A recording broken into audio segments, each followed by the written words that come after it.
frustrations. So tonight, we're here to address that.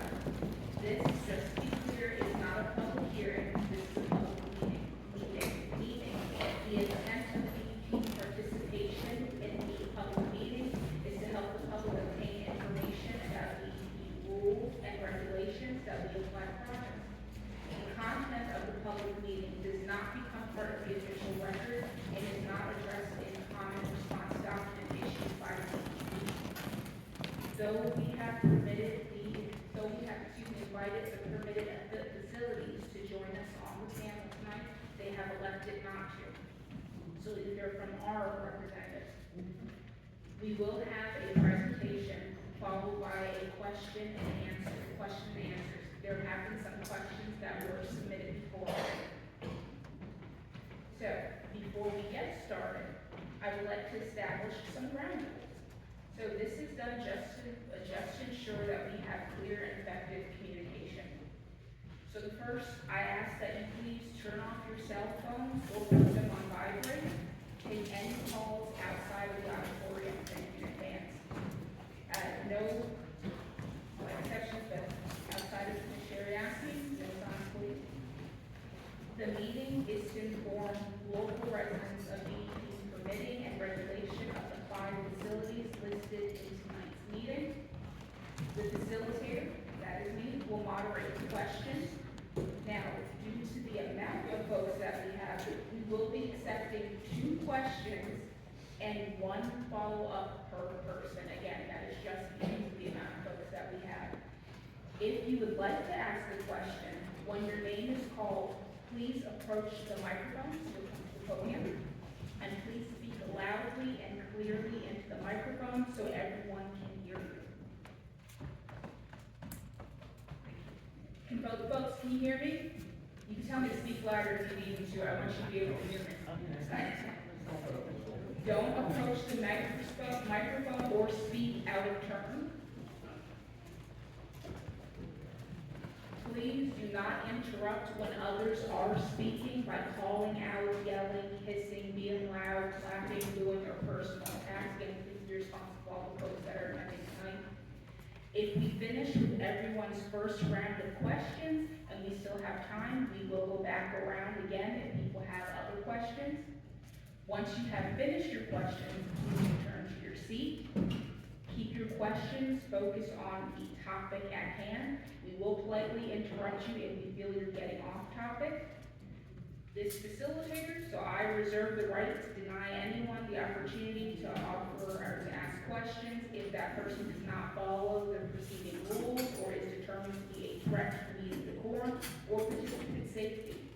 The facilitator also reserves the right to have people escorted from the session if they do not follow the rules or act in a threatening manner. All right, folks, so now that we're clear on the ground rules, I want to provide a brief introduction to our panelists tonight. We have, and you can just give a wave, we have with us tonight Amy Belanca, the Clean Water Program Manager. We have Brianna McCarr, our soil scientist. We have Michael Kudney, the District Mining Manager. We have Roger Bellis, the Waste Management Program Manager. And again, you have myself. So Jordy, if you can I'm representing. Mark, can you introduce yourself? I'm Mark Waits, Air Quality Program Manager. There you go. Sometimes I get forgetful. Sorry. Real quick before we get started. One little tweak to your initial introduction. The entities that we're speaking about tonight that are at the top of the conversation, they were informed of the meeting tonight and were invited to attend. We did not invite them to participate. Thank you for the clarification.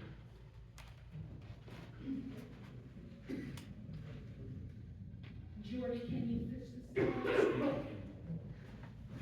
Okay, folks, just a brief introduction again as to what my office does with the Office of Environmental Justice. So what is environmental justice? That is the fair treatment and meaningful involvement of all people, regardless of their race, color, national origin, or income, with respect to development, implementation, and enforcement of environmental laws, regulations, and policies. What our EJ policy entails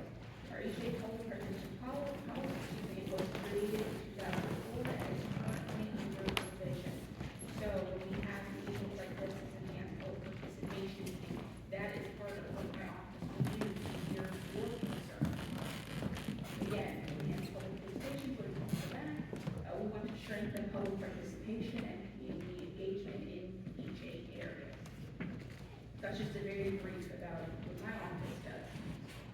Next slide, please.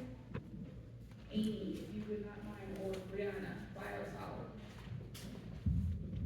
Alrighty, again, I'm Brianna Farm, soil scientist for the NERO Clean Water Program for the 11 counties in the regional office. I do 537, the all wastewater program, and I am the biosolids coordinator as well. So biosolids, what are they? I've been asked to present a presentation on how the biosolids program is regulated in Pennsylvania. As many of you may be aware, the word biosolids is going to be quite controversial, and I'd like to start off by putting out there that I'm not here to endorse any one side as it relates to the controversy. I have personally not conducted any research in my employment, but our regulations program is in place to protect the environment, the soil, water, and the air. And this is not to say that violations can't occur, just like any application of other types of fertilizer. So I will start out saying as well, online at our DEP biosolids website, you can type that into Google, and it will bring you up to our biosolids website. There are additional resources, such as the fact sheets created by Penn State's Cooperative Extension. Some of those may be dated, but the program has not changed since those were developed. So, biosolids.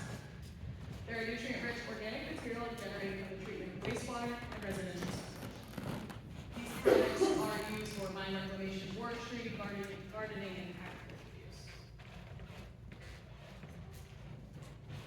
Am I speaking loud enough? Can everybody hear? I can't. Turn it up. Alright. So, restrictions on land application in Pennsylvania are greater than EPA's requirements. We do automatically adopt EPA and requirements we have regarding biosolids, but we do have more stringent regulations here in Pennsylvania as compared to what EPA has federally. In the 90s, the word biosolids was developed primarily to differentiate sewage sludge that has not been treated or tested to sewage sludge that has been tested to be determined safe and acceptable to apply to as part of bio-3. One important takeaway should be that these regulations and permits are for the beneficial use of this material. These authorizations are not for the disposal of this material. So our categories of biosolids then. We have 3 types of biosolids. All permits are held by the generator, distributor, or processor of the material. So we have PAG 07 permitting, which is exceptional quality biosolids. We have PAG 08 biosolids, which use just the plain biosolids label, or Class B they're referred to as. And then we have residential septic under the PAG 09 permits. And that's just as it states, the residential septic that's taken out of the septic tanks and treated using lime and land applied then. The permits, I'm sorry. No, here we go. Restrictions for both Class B and septic are similar regarding the application site and approval process. And the PAG 07 has the highest, actually we're gonna get into that. So if you want to switch to the next slide.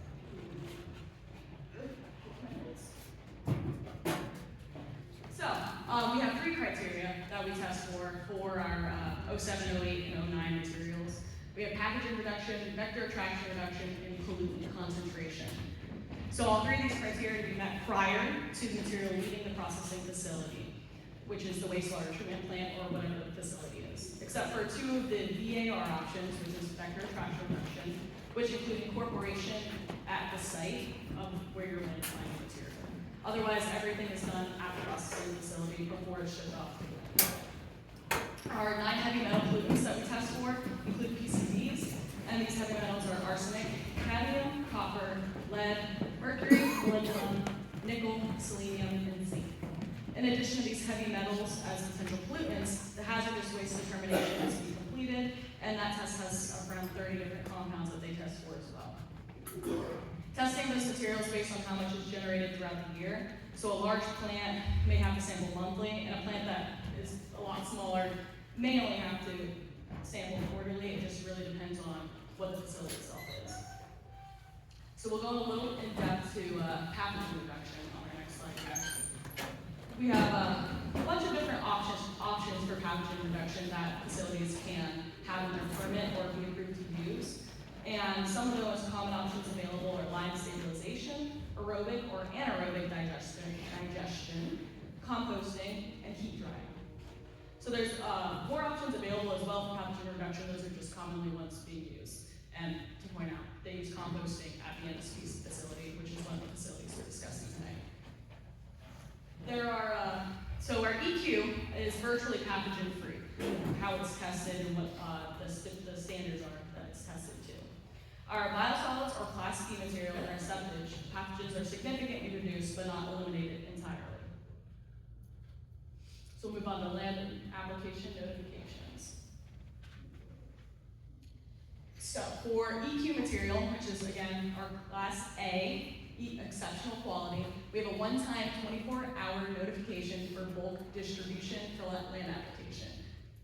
And that is, so those notices are submitted to the department, so we have those on record if inquiries are then given to the department about those sites. Then there are 30-day notices, and those are for biosolids or Class B and septage. And once a 30-day notice is received by the department, we have to conduct an investigation to verify if the site meets the requirements. This applicant only has to submit the 30-day notification once, and it does not get repeated each time there is a land application. The regulations also require that the adjacent landowners and the conservation district be notified as well. And as a reminder, in the surrounding Tremont area, what we're discussing tonight, the biosolids being land applied here are Class A, or exceptional quality. So the 30-day notice does not apply.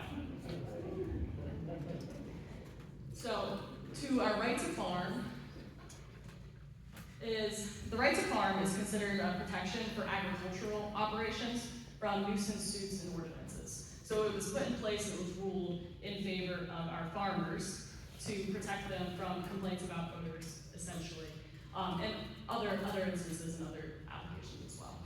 But the biosolids odors that are associated with agricultural operations are applied under the Right to Farm Act, so odors would be exempt. And I believe that's all I have. All right, thank you very much, Brianna. Roger. Hi, everybody. Up to 5 facilities. NSP is the first one we're going to talk about, and we made this relatively short because obviously we want to get to the reason why most people are here, and that's to ask questions. So, just a brief history about natural soil products. The facility was first permitted in 1997 to accept biosolids, which means they already meet the Class B requirements. Compost that material and produce a Class A or EQ biosolid, and that was permitted at 350 tons a day.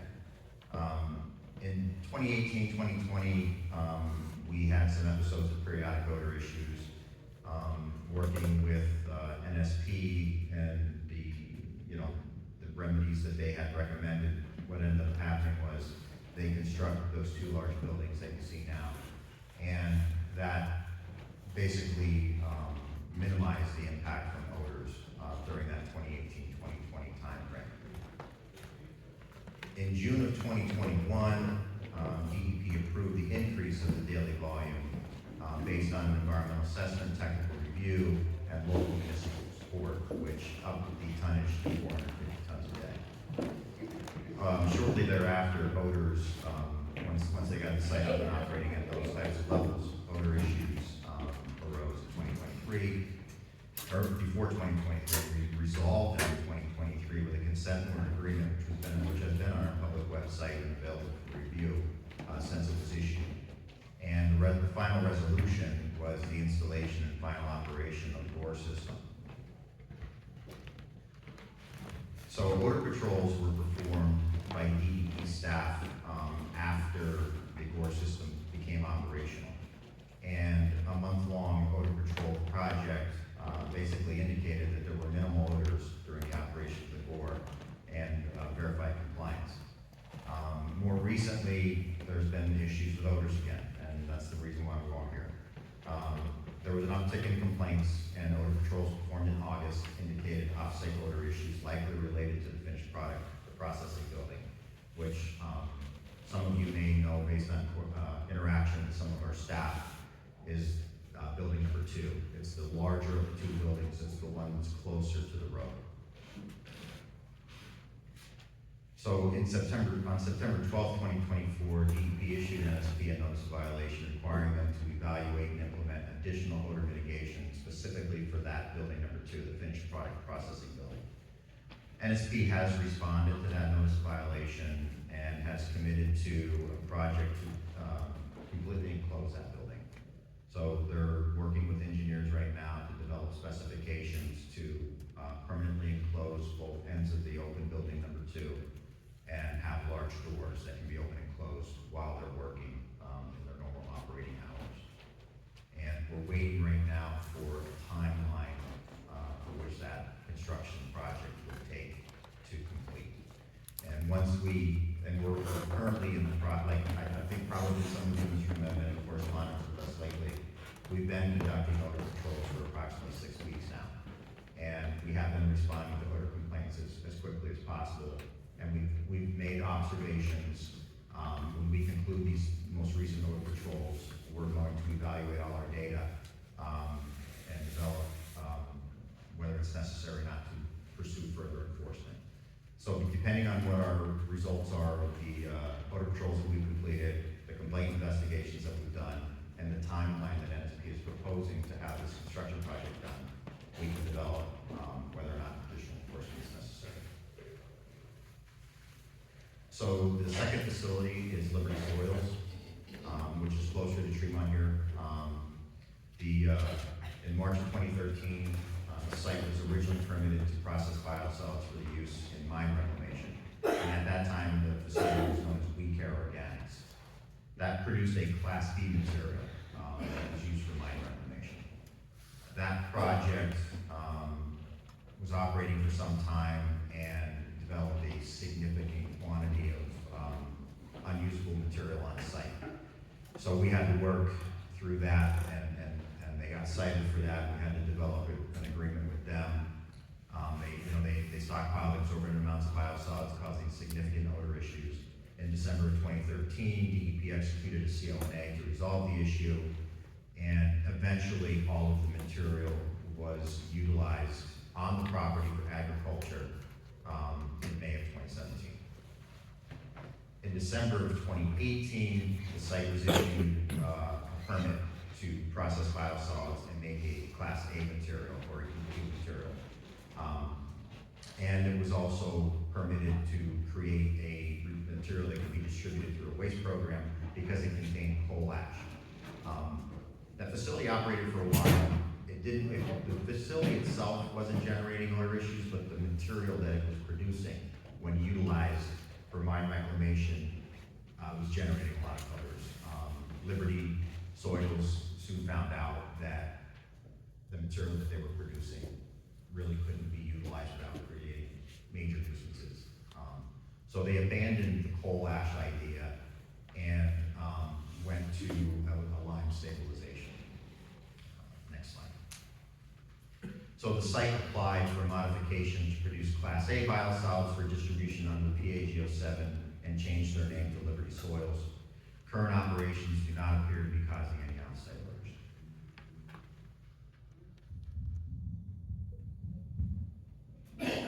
All right, thank you, Roger. Mike? Good evening. Thank you. Good evening.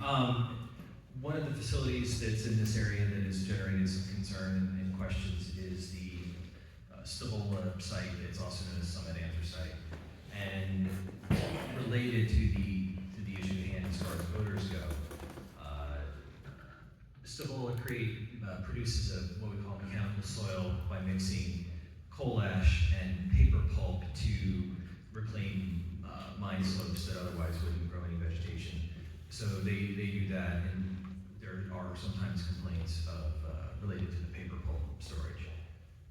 There's also an explosives storage facility at the site, which I'm sure all of you know about, and what happened 2 years ago at there.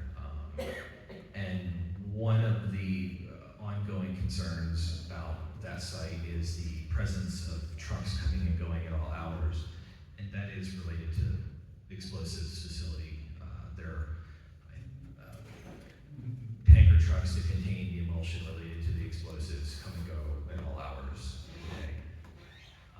Also at that site is something that's also brought up, is a coal and a non-coal permit. And some of the questions and concerns about non-coal are that unlike coal permitting, it allows a coal to be left in the ground as opposed to coal permitting as opposed to coal permitting, which requires reclamation to approximate original contour. Oh, sorry. So Cibola also has some waste permits. So as Mike said, Cibola is an active mine site with 2 waste beneficial use permits authorizing the use of certain residual waste to facilitate their active mine reclamation activities to make mechanical soil. One of those permits is known as the WMGR 140. It utilizes textile wastewater treatment sludge. They do get some of the textile sludges from the facility in Pine Grove. The other permit is a WMGR 046, and that allows them to use drinking water treatment sludges and paper production wastewater treatment sludges. Both of these waste streams provide organic material and enhance the soil's ability to retain moisture to promote vegetative growth in those sloped areas where vegetative growth is hard to accomplish. Back to you. Roush Creek. I recognize many folks from the 2 public meetings we had here related to the 2 Roush Creek permits, or to the 2 meetings we had regarding the 3 Roush Creek permits that are being applied to be modified here in this part of the world. One of them, as you know, is the Roush Creek Generation Station, and the site there, what Roush Creek would like to do is add stripping to the permit, and one of the major concerns about folks, or the folks have about that, is the blasting that's affiliated with that, possible water degradation that's affiliated with that, and then the impacts to, I believe it's called the Mountain Water Authority, and would that affect the public well, the water supply there. There's another site in Good Spring East, where they're looking to change the coal grades, the reclamation grades related to that, and there's concerns about dust and truck traffic related to that, as well as erosion and sedimentation runoff. And then there's another site, I think it's called Bank A, where they want to add stripping, and there's an old unpermitted, unregulated landfill nearby. And the primary concerns there are also blasting and possible water contamination related to the unregulated, unpermitted landfill. And as I mentioned earlier, we had 2 public meetings at this location last year and received a number of comments, and we are working to respond accurately and thoroughly to all those comments.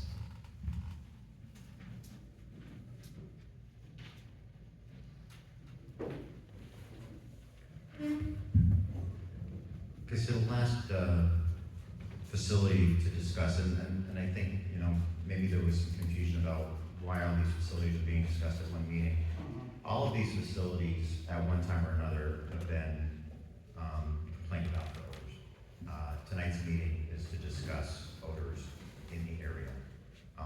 We have at times verified landfill gas odors in Tremont from CPS landfill. Hence the conversation.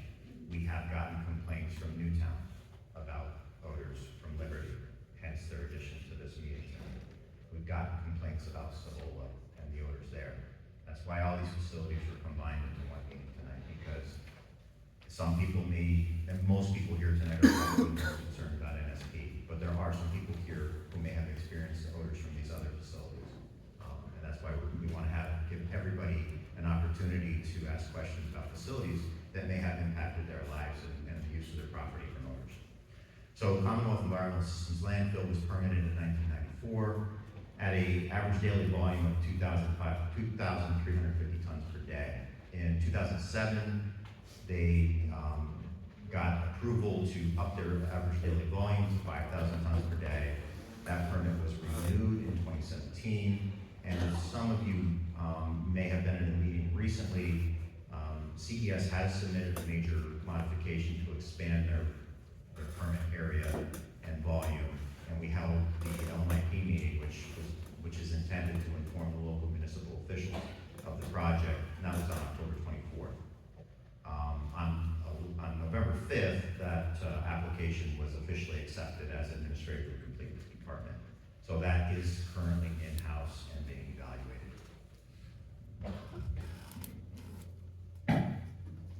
All right, folks, that concludes our, sorry.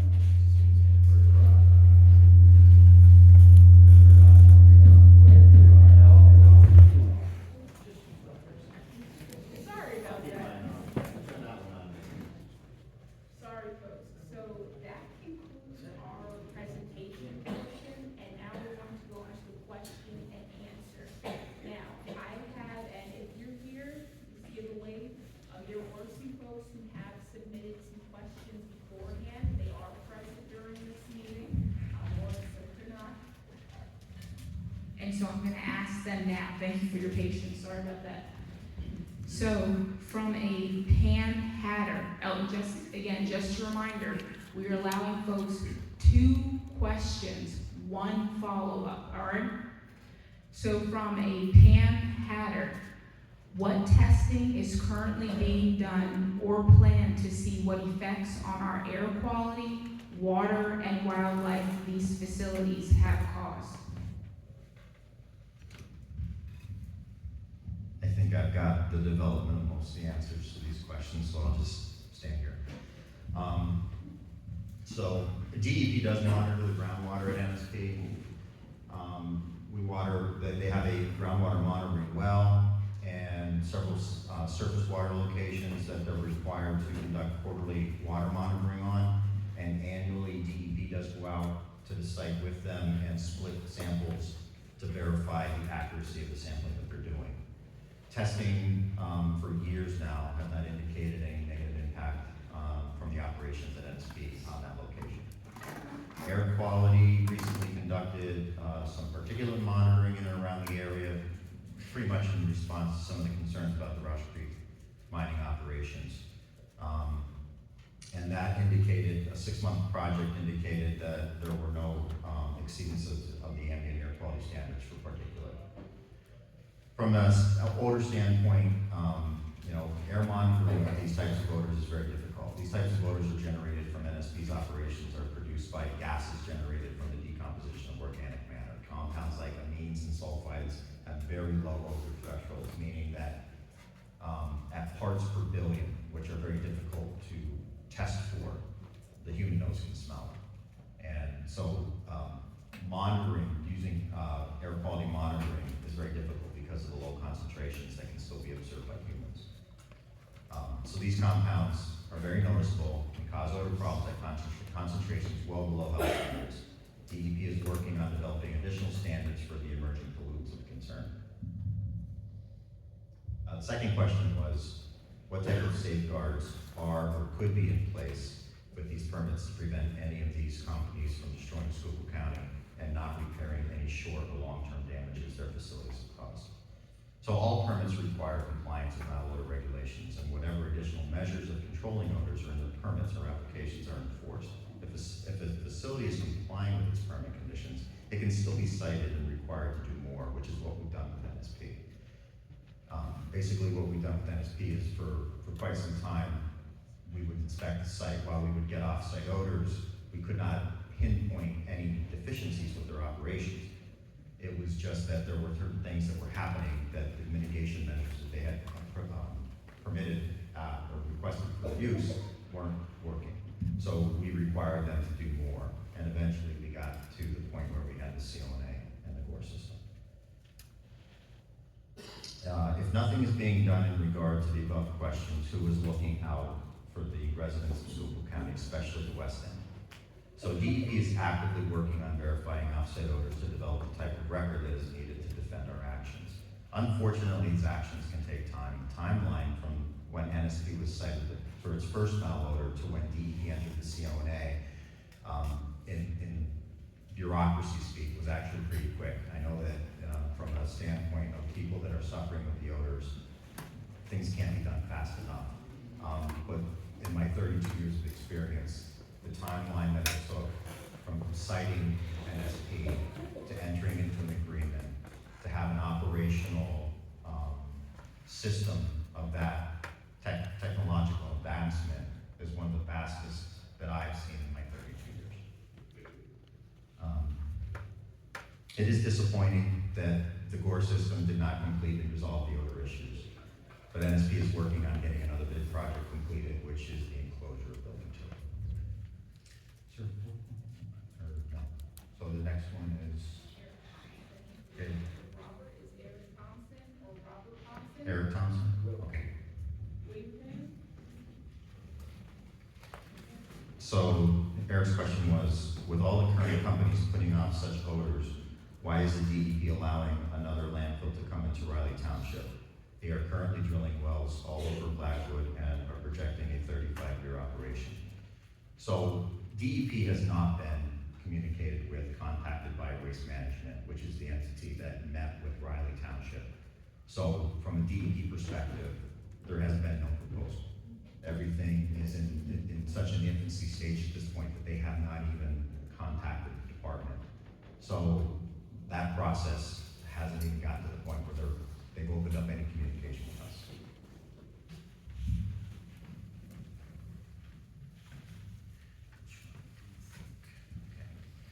Do you think the people that live in this area already put up with enough odors and smells outside their houses?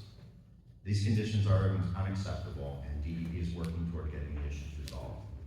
Our kids can't even stand at the bus stop in the morning without the smell of garbage, biosolids, or a combination of both. And I know that when we were going through our enforcement stages and developing our record for this consent order agreement, we did have a lot of complaints about parents with children waiting at bus stops, children having to cover their noses, gagging. We have not, if this is happening, we're not being informed of it. We have not gotten those types of complaints since the Gore system was operational. So if that is happening, we need to know about it. I just wanted to, so if this is occurring, we need to know about it. Odor patrols conducted over the last month and a half have not identified these odors. Patrols were conducted for several weeks every day in a 5:30 to 8 a.m. time frame. And we did not verify those types of odors in the Tremont or Donaldson area. Did you have another one? Could you repeat what you just said? I'm sorry. You said, when did you guys test? We've been conducting odor patrols for 6 weeks now. And we were alternating between nighttime hours and daytime hours. We would do like a week at a time block. So of the 6 weeks that we've been doing it, we've now completed almost 3.5 weeks of morning patrols of the Donaldson, Tremont, Good Spring, Joliet areas. And from 5:30 a.m. to 8 a.m. every day. Did they do it today? Today, we did an odor patrol last night, and we actually responded to complaints this morning. But not this morning yet. There was not a patrol this morning, that patrol was done last night. They're aware because we contact them when we get offsite odors, but they have no idea what our hours are. And folks, just speak for Renee. Yes, you have your chance at the podium, you can ask, but I want to make sure we keep this moving so we have time. So what's, Can I ask a question? Are you just gonna read all these things off the internet and then we just listen to your response, or we get? we just have a couple more questions, and these were submitted as per the request of the meeting notice. There were folks, and I opened this up to everyone, if they wanted to submit questions prior, they had the opportunity to, everyone did. We have 2 more folks that we're gonna read from, and then I'm opening up to you, okay? Okay. All right, thank you, ma'am.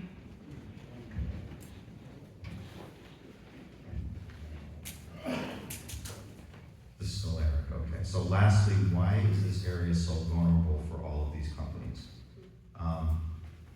And again, this is supposition on my part, but it's rural nature, which lends towards agriculture. It's proximity to the interstate, which provides easy access to these areas for these trucking companies. And let's not forget that this area has and still has a lot of mine reclamation land that is kind of void of a lot of vegetation right now. So for years, there were mine reclamation projects occurring that these biosolids processing facilities popped up. And unfortunately, once they got here, they stayed here, and now they're generating material that's not only used for mine reclamation, but agriculture in the area. That's the best answer I can come up with, just based on the history. So, Sherry Hepler. Sherry Hepler. She's her first. Okay, why is there now a stench forming along Route 901 near the Excelsior area? I looked on a map, that's theoretically out of our region. It's in Northumberland County. So I'm not aware of any complaints that we've received from that area. That wouldn't be our area to receive complaints for. And the second question that you submitted is similar. Why is there now a stench along Route 81 north of Lebanon exit? And again, that is south of Schuylkill County, which is outside of our jurisdiction. That would be our South Central Regional Office, so I'm not aware of any complaints that come from that area. And lastly, why hasn't anything changed relative to the stench in the Fraley Township area? And while I know that there's going to be a lot of disagreement to this statement, but there has been significant improvements.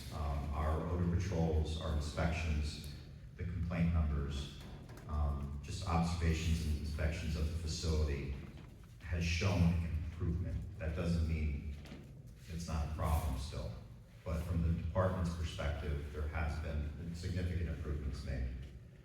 It's been more than a year and it's getting worse. DEP observations have shown improvement, but additional work is necessary. Assistant Jim, Tammy Saltzman. Yeah. Okay. I just gave you a few words. I had real questions to ask myself. No problem. So who is going to cover the medical bills when people who work, live in these areas start developing? All right. Oh, you did? Oh, okay, I'm sorry. Okay. You got that mic working? Tammy, do you want to try that one? Hello. All right. You say about all these companies, they do self-testing. Why? People lie, corporations lie. We all know that. We're not children. They do self-testing. Where are the reports on what they test for? What do they test for? Nobody's ever given us anything like that. We need to know for our own health, our children's health, and grandchildren's health. What are you testing for? Up on the Burma, there's the landfill up there. You put chemical machines out to test for chemicals in the air. What about us? You go down the gaps, the bowl, it stinks that bad of chemicals, your eyes burn. Tell me that's healthy. The biggest thing for me is all this self-reporting. You know, they self-report their own tonnage.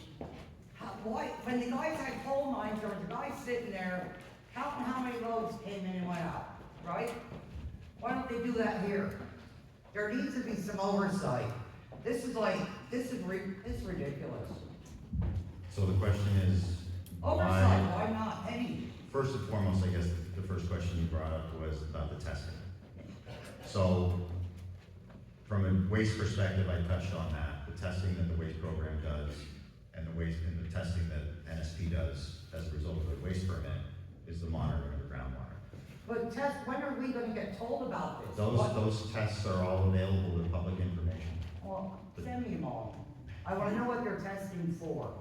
The tests are available for Absolutely. public on the internet, or do we have to go somewhere different? Yeah. If they're not available on the internet, they would need to be requested to be viewed from the regional office. From the regional office of DEP. Correct. All right. No, that's where Maria's at. Yeah, we're in Wilkes-Barre. Yes. Let me pass the mic on because I think the other really important, they can get them digitally, yes. Yeah, I mean, when you make a request, the old school method of doing a file review was come to the office and sit in a room with the files and look at them. Now you can make a file review online and be provided the documents that are responsive to what you request electronically. Testing of biosolids, I think, is probably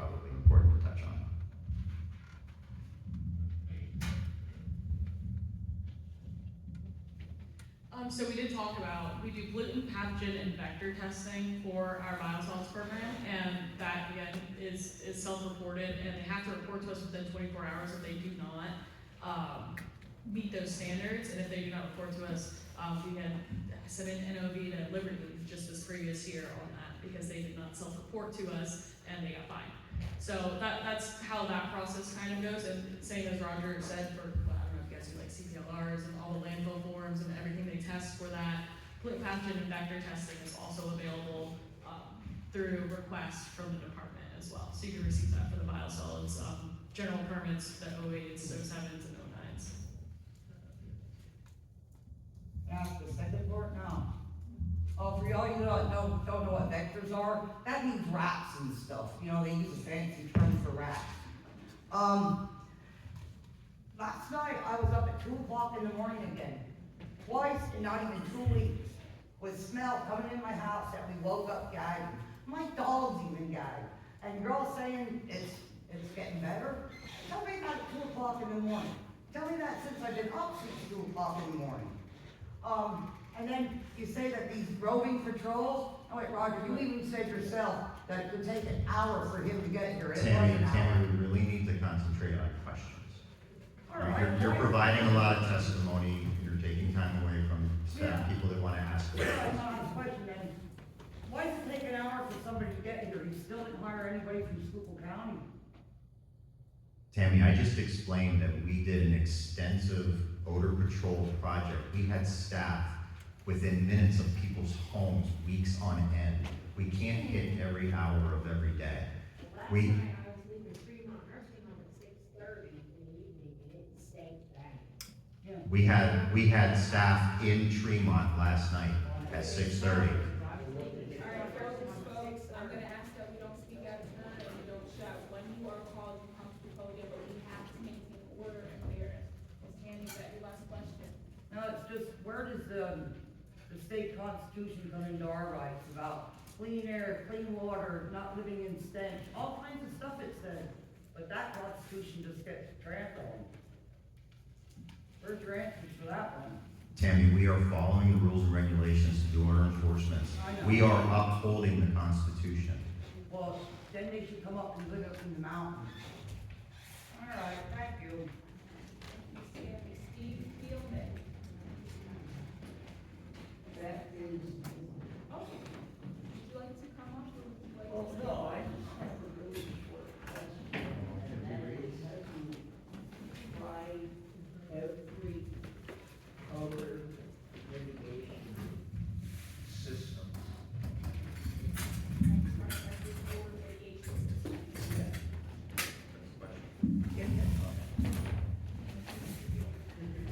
So is it, he wants to know if we've tried every odor mitigation measure, and I think we were talking specifically about MSP for this question.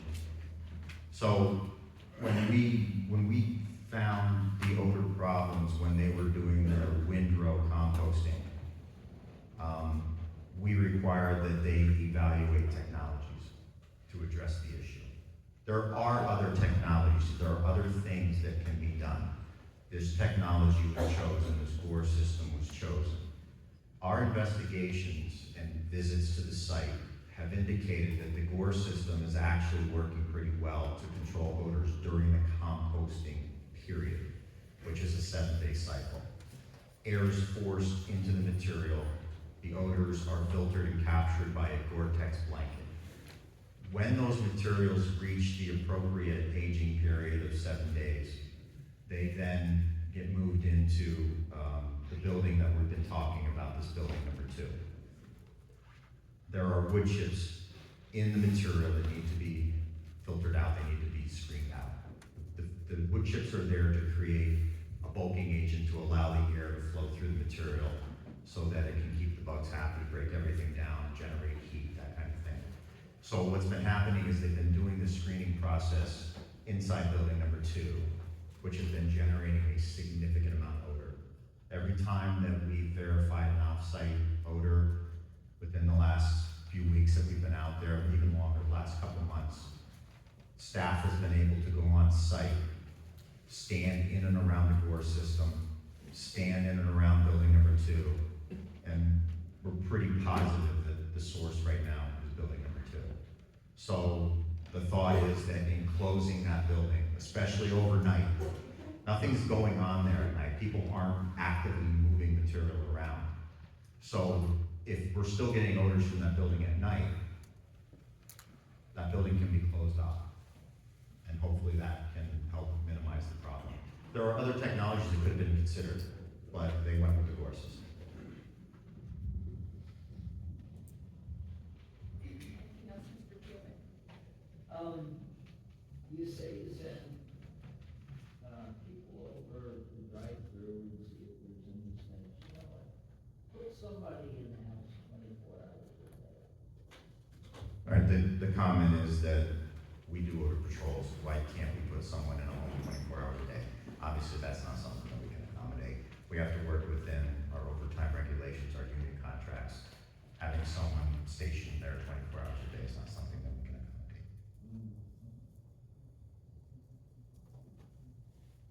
Any other questions? Thank you. With this camera, I think this one's right. Mike Miller and Higgins, Mike Miller? I don't even know where to start. If we start with you. My attorney didn't get 25 when that started to begin with. One of the good questions is, Might go up on the dock.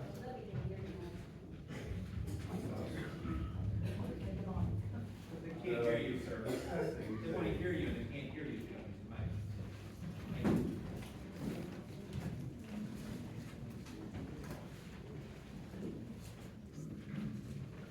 the Class A biosolids, one question that I have along with 250 others. The question is, why wasn't our material tested, the water that was at my facility? That's one question I have. There was probably, I don't even know, an estimate, seriously, if you would have seen it, you'd puke. There must have been 500,000 gallons ran 50 feet from my property. Why didn't somebody not take a test? I did, I know what's in it. Why did somebody not take a test? Brianna said she wasn't qualified to take the test. We had all day. We have a facility, the water treatment plant is 2 miles down the road. Somebody could have went and got some bottle samples, correct? Why did we not test? So biosolids as a material are a solid material. They are tested at the facility as per the permit requirements, and that information, as previously discussed, is available for the public information. Why your specific pub was not tested was the complete investigation had determined that water sampling was not necessary at that time based upon a visual inspection. Really? Larry Fedora was at my property. Boots was at my property. They see the disgusting mess. There should have been testing done. I did it. I have them. And I also have DNA coming. And this is what some of these other people need to start doing. This should have been tested. I'm not getting an answer why it wasn't tested. I believe we have answered your question, sir. You have, thank you. There's no sense asking another question, because that's what you get. That's what you get. I do have one more, if I can, please. I do have one more. It's very important. In Brianna McCarr's report here, we're adding this back and forth, but who's responsible for water coming in? DEP says it's a township issue. Township says it's a DEP issue. If water is coming, it's in the water table now. You know that we haven't had rain for 8 weeks. We had 1/4 inch of rain. You know where it's at again? It's in the north. Samples. Doing work at on my own, spending my money, where you should be out taking samples to cover maybe your back to say, why? I don't get it. I don't get it. So I'm gonna answer why the testing was not done. Again, My it's question testing part is done, there was not a good answer.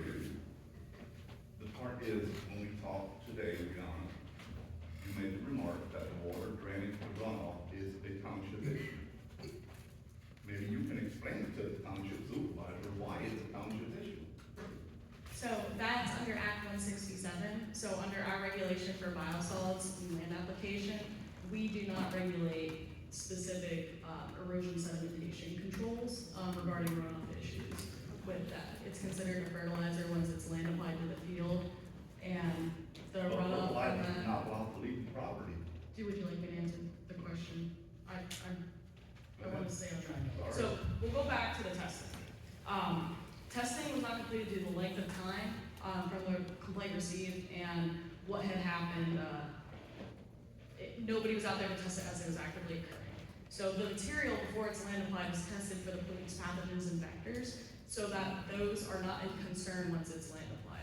We haven't had an instance in Pennsylvania where anybody's wells have been identified as being directly influenced from biosolids application.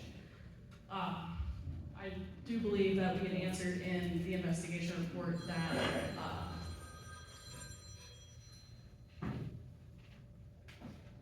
that that is correct. I don't have the training to take a proper water sample. One of our water quality specialists would have had to come out and do so. And they did not deem that necessary at the time. We had all day, we had days to take it down. The event had already occurred and there was no active runoff occurring on site. Larry. I hate to put you on the I spot. was there and I saw it. I saw it run off, I went out. There was stuff on the top. A lot of stuff. I think the bottom line is that this is in the past, it happened. We have the reasons why we didn't do what we did, or didn't do. You have the reasons why we think we should have. There's not a question here. We've answered the question, you don't like the answer. That's as far as that's gonna go. Incredible. It's incredible.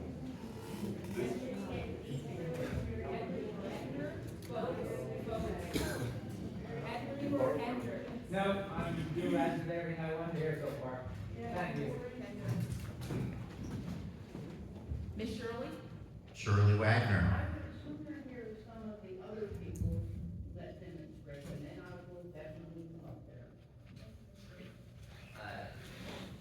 Cindy Chinook, I'm butchering your last name, Cindy put me, Well, somebody else already asked my question, so. No answer, so. Larry Fedora. Fedora, is that your, okay. My question is, before the board system was put in, NSP was at 500 tons a day. Is that correct? When they No, applied, three. no, they had to back down, we were at 500 ton a day, and then he backed them down to 250 ton a day, correct? Under the CONA, the expansion that they requested bumped them up to 450 from 350. They were operating at 350 under the CONA because of the duration of time it was gonna take for this door system to be installed. Yes, we required them under the CONA to reduce their time. So how many complaints did you get on speed while their tonnage was reduced? Very few. Okay, so I went out there, I toured their facility, it's definitely the buildings, I believe, and the location of the buildings. So if at 350 tons you got very few complaints, and at 450 you're getting a ton of complaints, well, how back their tonnage down and slowly increase it till you get more complaints, and then you find an operation that they can operate at. It's absolutely being considered. Because I Yes. brought that up to numerous Yes. meetings with you before, that I think that would alleviate some of the problem. Yes. It's orientation of the building, and as a county commissioner, people in West End of the county have a right to enjoy their properties. I've been out at West End of the county numerous times, and I've smelled the smells. I know my fellow commissioners have been there, Boots, and I think Gary's here too somewhere. We have smelled ourselves, and we get the daily complaints every Wednesday of our meeting. So I want these companies just to be a good neighbor and a good partner to the people of West End of the county. And NSP, I think there's an easy solution to try over a month period, and just monitor your amount of complaints. And I've recommended this numerous times, so I just wanted to. That's definitely something that's under consideration, but I mean, to approach them to do that voluntarily, whether that would fly or not. That's certainly something that's going to be approached, and if necessary, depending on the duration of time and the results of our recent odor patrols, that may be incorporated into another agreement to reduce their tonnage until they can get The building. the building codes. Correct. Okay, thank you. Thank you, Larry. Joanne Stem. Stare. I don't wanna take up any time or take away from any questions that the audience may have. I just wanted to know that I thank you. Oh, I just wanna say thank you for coming in and trying to answer some of these questions. These are questions we've been fielding for 2 years. I just want to know if this is safe, or you need somebody to tell us it's safe. If it's not safe, I also wanna know if it's not safe. Nobody's got to live like we've lived, the past 2 years. It has gotten better. Instead of that dead corpse smell, we have we have more of the urine kind of smell to it and stuff like that. But, like I said, I don't want this to be taken time from, the audience who have to say that. I just want you to know that there would be, citizens in our area that they need to be involved. Thank you. Deborah Bouchouer. I'm mispronouncing Deborah. So sorry, Deborah. Yeah.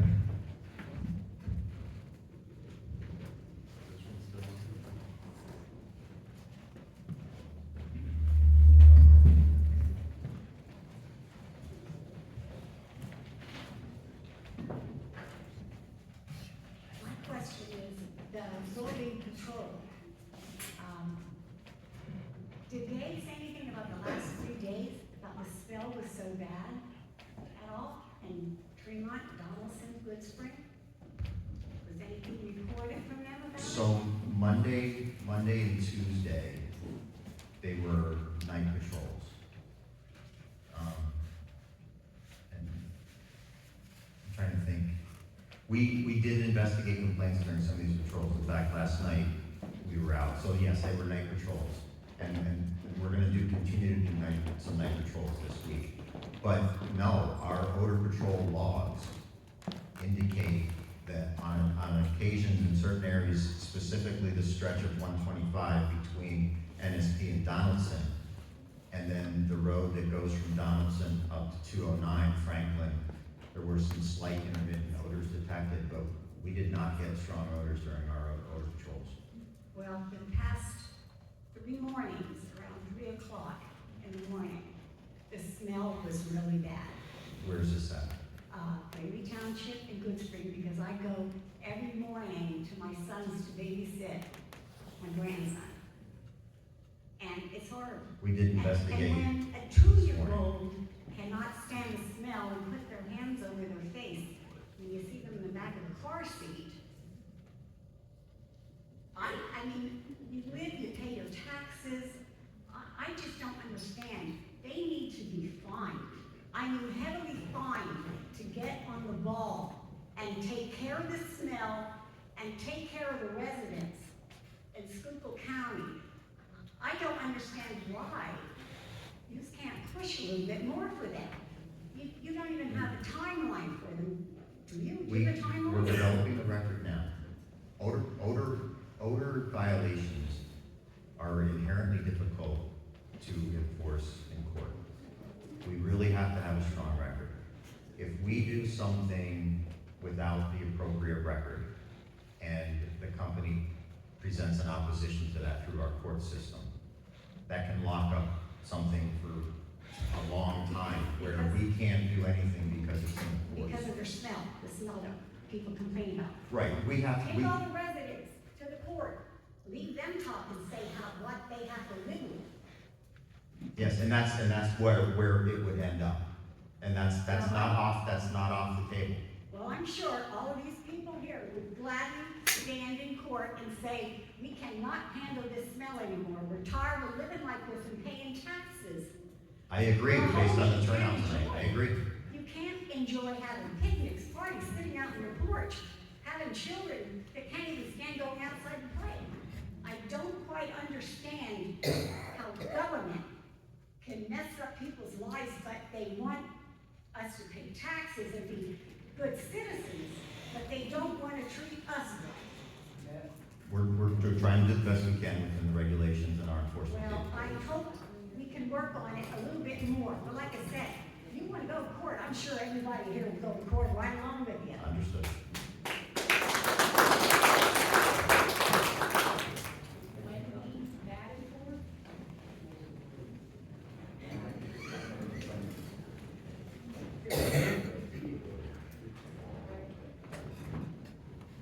My question is, you say that NSP is Class A exceptional quality biosolids, right? Am I correct? Yes.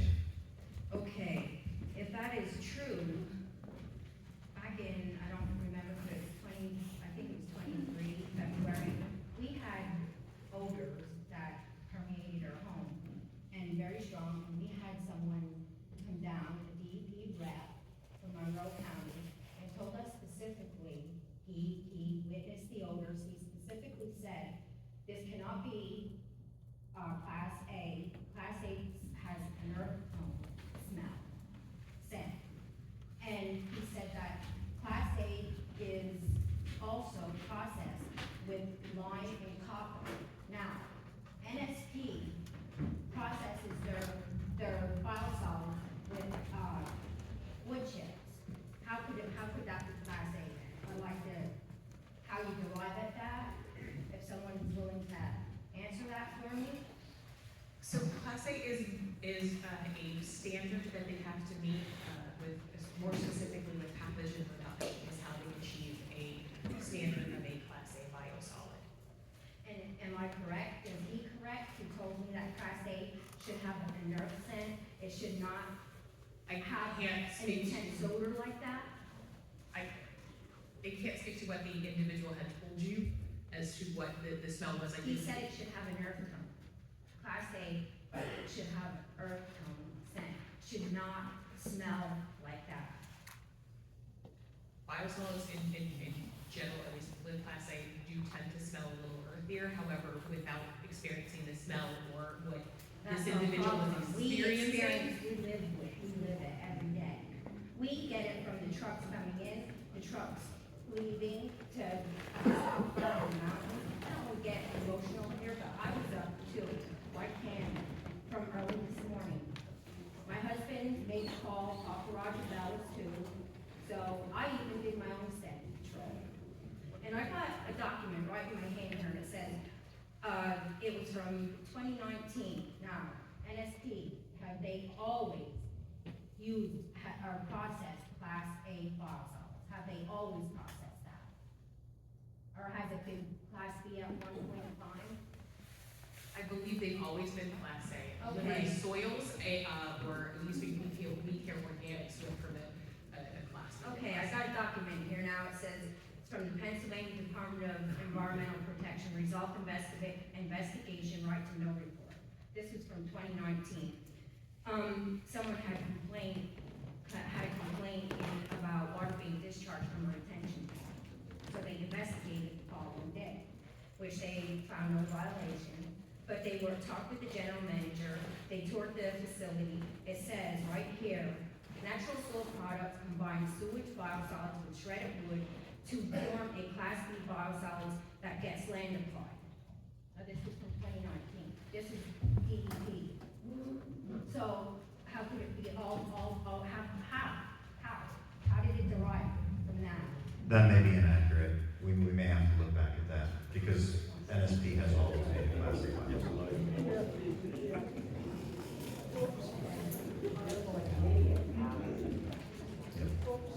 Okay. They do receive now, I don't, is there a name associated with that investigator? It was Jared Sabitsky, inspector, who came out the following day. So he's not he was not the previous biosolids coordinator. That was incorrect. They've always had Class A PG 07.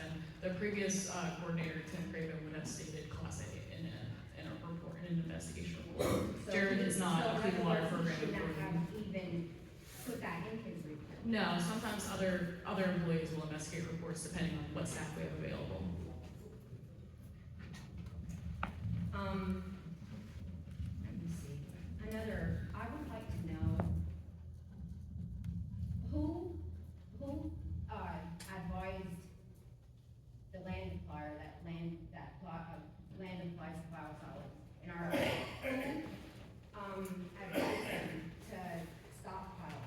And if with them stockpiling, I don't know, I'm sure you're aware, what was it, about a month and a half ago, that someone had reported there was a brush fire, like here was one of the stockpiles. If it is fully processed, why was it burning? And the fire department had to go out.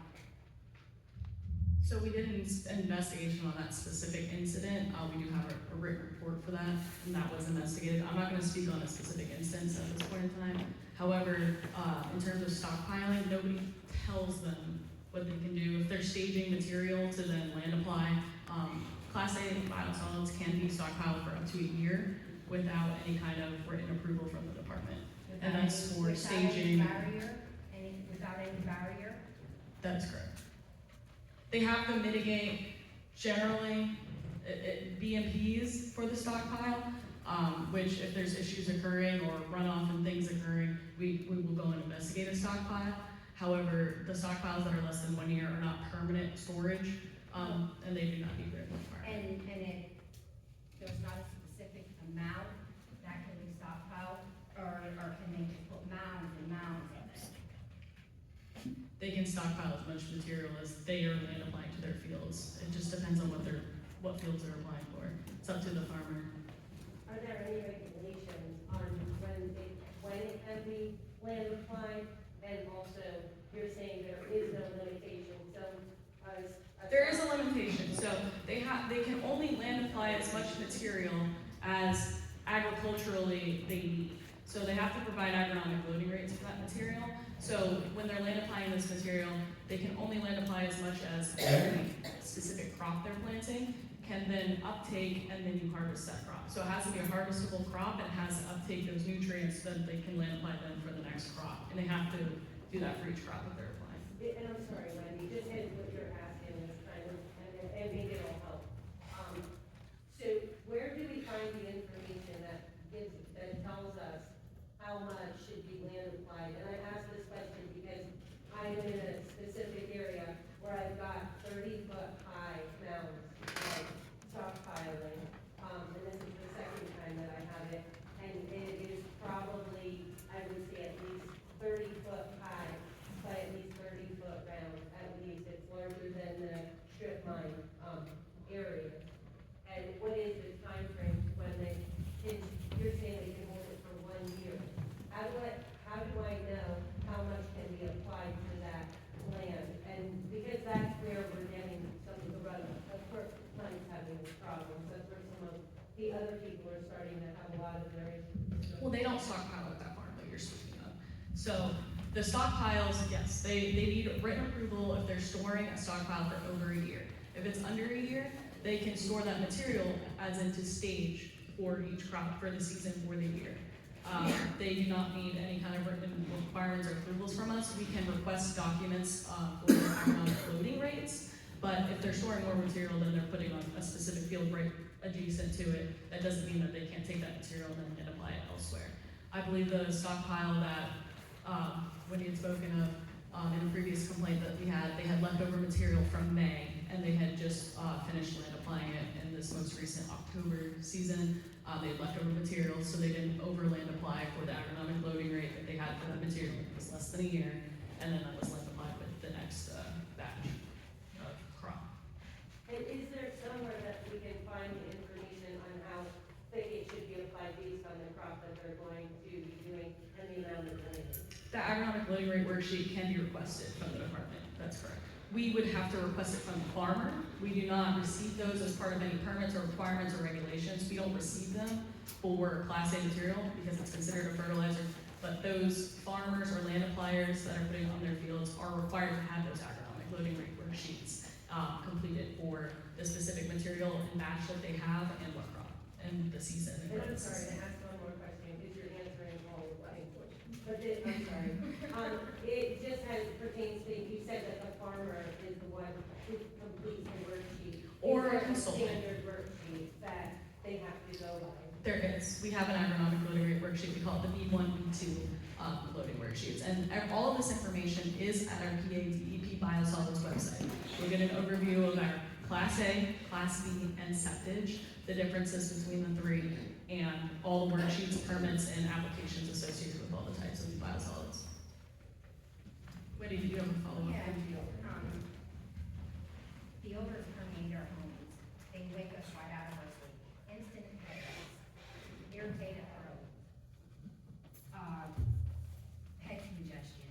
I'd like to know why it does that to us. I mean, if it's fertilizer, I've been around manure from animals, and it does not do that to me.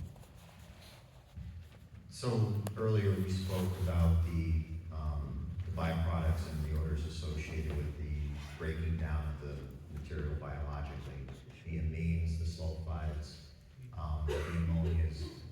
And again, while those compounds can be detected by the human nose at very low thresholds and below health standards, just having an odor can affect people in that manner.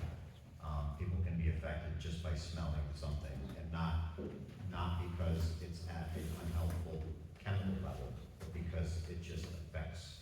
But right, I was around a big farm and smelled, I mean, it was really bad chemical, and it did not do that. But yet this stuff does that. Yeah, I mean, I don't know if you can explain the difference between cow manure and biosolids, but obviously they're significantly different. And I've been around horse manure too. And horse manure does not even do the things that this stuff does. Yeah, the manures are completely different So biologically. then how can you say this is really safe? Because it's those compounds and those pathogen vectors and pollutants, but from a biosolid standpoint, you know, that's so that if you come in contact with it, you can't get sick from it, or if it enters into the ground, it doesn't cause any issues in the ground. The odors are above and beyond, I think, what the biosolids sampling is done. It's the compounds, it's those sulfides, ammonias. Do you test for PFAS, man-made forever chemicals, and will you in the future? So she asked about PFAS. So I have a little excerpt here if anybody doesn't know exactly. So PFAS is a collective name for a broad class of man-made chemicals, I apologize, that are used in materials, and they've been used globally since the 1940s.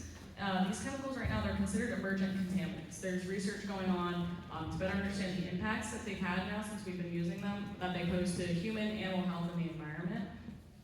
So right now, PFAS is, testing is not required in our current biosolids regulations that we've had since the 90s, that they have not been updated. And they have not been updated to include PFAS at this time. If EPA comes out with standards, which they do not as well have at this time PFAS standards on the federal level, in our regulation in Pennsylvania, we do adopt it automatically. So if the federal government, EPA, comes out with standards for PFAS and biosolids, we can adopt that, and we can additionally put our own regulations on that as well. So the standards for the PFAS in regard to biosolids are currently under development. I believe someone had touched on that before. So. With the soil, you said it's currently being looked into right now. Standards for PFAS are currently under development Okay. by the federal government and by various state Because agencies across the I know other states US. take tests for PFAS. But I can't speak on other states. Yeah, it's currently under development. If they're so good, why are some states outlawing?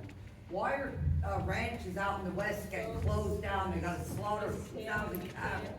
If this stuff was so safe, why are they butchering all these animals for nothing? We cannot speak out of turn. I've allowed you to ask I'm not in questions. kindergarten, so it's. Ma'am, I'm not disrespecting you. I would appreciate the same decorum. Thank you, ma'am. Mike Uzban.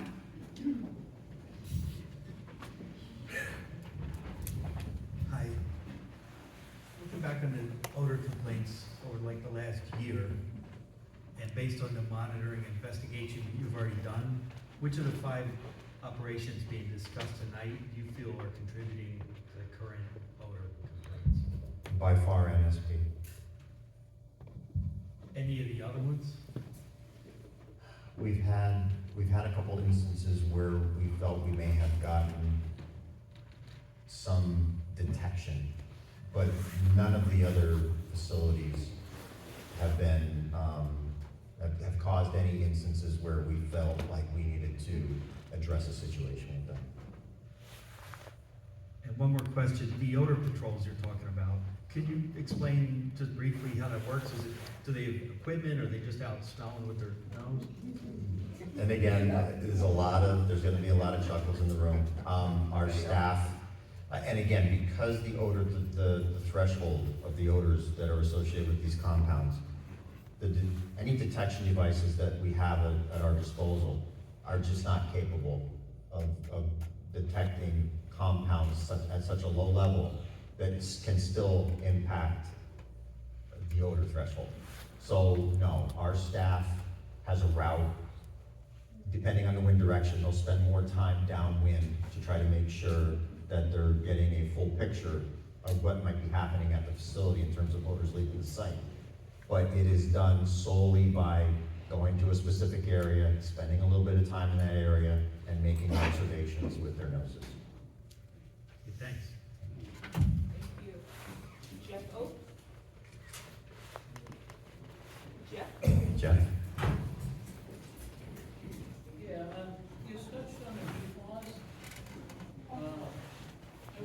I think you're gonna have to come up. One woman just touched on the PFAS.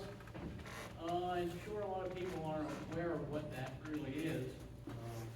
I watched a show on that, and it was a farm out in the west somewhere where they spread biosolids on the farm, and they're telling the farmer it's good. It was like a fourth generation cattle farmer, and I guess it poisoned everything on his farm, and it was all from biosolids, and it destroyed it.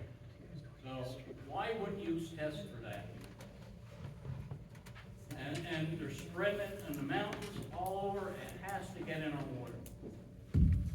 Yeah, again, the studies on PFAS are still occurring. There have been instances where exorbitant levels of PFAS have been found. There was a situation in Maine, very similar to what you're talking about. The differences between some of these worst case scenarios is that the biosolids that were being utilized were being generated from wastewater treatment plants that specifically received industrial waste discharges from facilities that use PFAS in their manufacturing processes. So the instances, these worst case scenarios can absolutely happen, but they are not the norm. They are particular instances where a wastewater treatment plant was producing biosolids based off of their treatment of industrial wastewaters that were entering their systems. So how do we know that's not coming here? Yeah, good one. How is that, if you aren't testing it, well, how do we know that? And the smell, you just don't understand. You can't enjoy a luxury of opening your window at night to go to bed. You just don't understand, you're not here. Well, we won't get in trouble for this, but test on your own, because they're not coming. If it was in your backyard, you would understand. Yes, sir. I cannot put myself in your shoes because I haven't experienced it. But I understand the frustration, I understand the duration of time, I understand how it's impacting people's properties, and we are not stopping our pursuit to resolve this issue. But the PFAS, why wouldn't you be testing for that? It's why wouldn't you? Because you're not supposed to? No, it's not that we're not supposed to, we just don't have a standard that we're testing to right now. What we're doing right now is how we create standards is you have to collect a lot of data and then synthesize that data to come up with a standard. And we have to make sure that there's an EPA approved testing method for all this information. So that's what we're in the process of developing right now. When we say that we are coming out with a statewide standard or EPA testing method. How long will it take? To create the method? Yeah. It depends on how much data we collect and what we find, and once we create this method, we have to share the information with EPA, get their buy-in. So it may take a few months until we get a standard in place, and before all the information is gathered and we have something to share, and it's shared with EPA and the public, and everybody's comment on it when it's produced. But PFAS are like an accumulative substance, and they accumulate, they never go away, correct?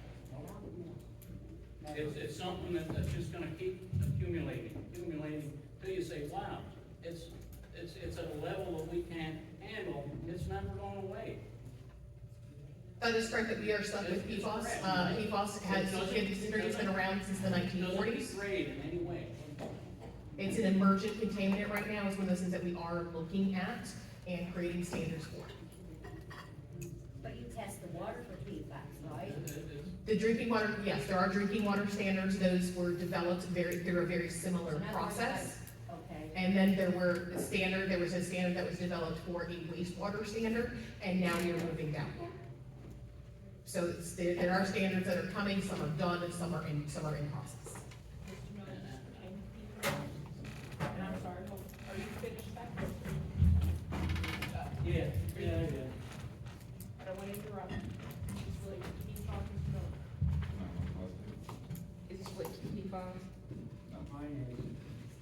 I'm gonna hold up, we'll come back around, Ms. Tan. Hold on, I'm gonna stick with the PFAS, we'll come back around. Ms. Tanny, yours is related to PFAS? Yes. Okay, Ms. Tanny, go ahead. Mine goes back to the oversight. Roger, how can you tell us truthfully that this stuff coming out of New York and New Jersey don't have PFAS in it because nobody cares to look what they're doing? I can't make that guarantee, it's not tested for. So they could be bringing tons and tons of this stuff down here, and we're supposed to wait for some magical thing to come through the government. We have no way to stop it. We don't have the regulations to stop North it. New Jersey and here. And I'm so tired of hearing about interstate commerce. Can I ask the man who asked the question a question? In regards to, yes. You know, it's just like, who's held accountable when all this comes to a head here? Because it's gonna, it's just not here long enough. It's gonna happen. Can I ask him that question? I just wanted to ask you a question. So you watched something and you said out west that, it poisoned everything. Did they give you a timeline on that? How long did it take? No, it was like, they told them it was safe, it was just like what's going on here. Oh, you can spread it in your field, the guy spread it in his fields of the cattle farm, and he couldn't sell his beef, it bankrupted him, he was like a fourth generation cattle farmer. Thousands and thousands of acres, it destroyed it. Immediately. And they had a couple different instances of it, but yeah. All right, folks, we have two more folks who still haven't asked their questions yet, so we're gonna go through them and then we will circle back. May I have a Russ Hepler? Sorry, I'm butchering the names, folks. All right, people in Schuylkill County know that name. And don't mispronounce it, everyone in the rest of the world. Two questions. Can everyone hear me without me going up to the mic? Yes. Okay, good. Is DEP coordinating with the State Department of Health in the event that this becomes a statewide, or at least a county regional-wide health emergency? Now, sir, you told this woman who said that she had the horrible burning in the lungs and in her throat and so on, that it was just because of the chemicals. But are you a doctor?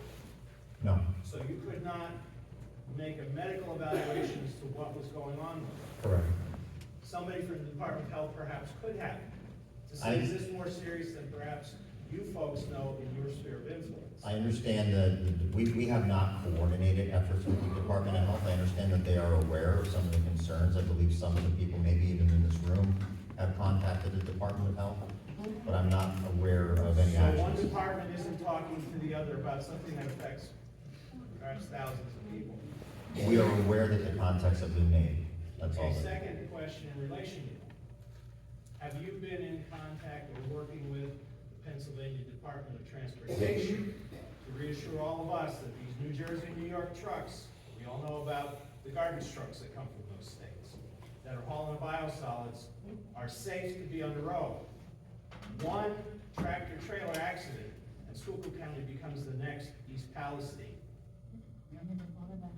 Are you coordinating with them to make sure that they're only letting safe vehicles bring this material in, since it is a potential biohazard? Okay, and I have to say that that's a significant leap to go to Palestine. We're talking about hauling the I meant to say biosolids. I meant to say mini Palestine. All right, so I know that was EPA and their failure, not DEP. we have this concern at all of our waste facilities. Waste facilities themselves are not required to monitor the safety of the trucks, other than the weights when they get to their facility. We did have an instance with Liberty where we looked at their weight records and determined that there were multiple vehicles entering their site significantly overweight. We cited Liberty for that, and we fined the waste haulers for that. That is not a safety check. That is an observation of weights. These facilities are required to monitor the weights and take action to ensure that the trucks that use their facilities have to be accountable for when they come to the site and be at the appropriate weight. So from a safety perspective, that's what the waste program does. Now, the Department of Transportation, they do at times target waste trucks with events where they check safety. We do those things also at the landfills themselves. We have what's called waste hauler inspection programs, where we conduct spot checks, and we do site haulers for safety violations. But while we work with the Department of Transportation and the Pennsylvania State Police and their crews, we have our individual things that we can enforce. We can't, do the enforcement. So if PennDOT flags the truck and it's not safe to be on the road or is possibly leaking something, did they call you and you stop them at that point before it gets tracked all the way across the state to Schuylkill County? A leaking truck is a violation, and that can be stopped and need to be repaired before it can leave. Well, I understand that, but are you in contact with them? If they're doing a vehicle inspection and they see a problem, are they calling you? We have had instances where we've been communicated to by the Pennsylvania State Police if they encounter a waste hauling truck. Because this is obviously a bigger problem than one department. Thank you. Okay, last one on the list, Linda Lease. Linda Lease? No questions, sir? Okay, now we can open up. Go around. Ms. I wanted to ask about the trucks that, who do you report a truck to if they are leaking anything out? Who do you call? And again, the jurisdiction is dependent on what the vehicle's hauling. Yeah, I mean, if you see a leaking vehicle, without knowing what the contents are, I would contact whatever police department patrols that area. Because you can't get the license, because they're always so filthy, you can't even read the license plate. You can't get the names on the side if you're behind them. Yeah. And again, if you know for a fact that you're behind a waste hauling vehicle, you can contact DEP. That is a violation. They cannot transport waste leaking. But don't forget, you live in, while you turn around, you have something to say, I live right out 4011. Right, and the other thing to remember too, and I thought Mike was kind of steering me that way, but there are a lot of quarry and mining operations in this area, and a lot of times those materials are washed. So you do see liquids leaking out of coal trucks and aggregate trucks. I'm just saying, yes. I'm way past that. There's a gentleman back there, his hand is raised. Yep. You do the road patrols versus now, do you change the patrols every night? So we know our schedules, okay? I have scheduled with staff because this all has to be prearranged. We have to develop a plan, we have to submit for overtime. There's a lot of protocols we need to follow. And I'd rather not divulge that because then people might know when we're in the area, and I'd prefer that we keep that you know, as covert as possible. Okay, we get this. And then 3 blocks from me, I have no smell. Can't get near his place from the smell. To travel the streets in Tremont, all of them? Not all of them, no. Well, how are you going to detect it? I can go up to his place and it stinks. My place, I have no smell at all. So you have to broaden Or your vice control. versa from one end of town to the other, but it's all in the window. We You can't always go by where the wind blows. absolutely, and again, I think I said that. Yes. The staff that are out during their patrols can make on-the-fly adjustments. Let's just use NSP for an example, and everybody's familiar with where we get complaints. Let's just say we're out doing patrols, and there's a relatively strong west wind. It doesn't do a heck of a lot of good to sit in Good Spring. You're now upwind from the facility. They might swing by there once or twice during the 3-hour period, but they're gonna spend most of their time downwind, trying to capture odors leaving the property. Can you contact these people while they're on the road? We cannot. We can respond to complaints on the fly. Oh, you mean the people that are doing patrols? Well, yes. Yes, absolutely, and we've done that.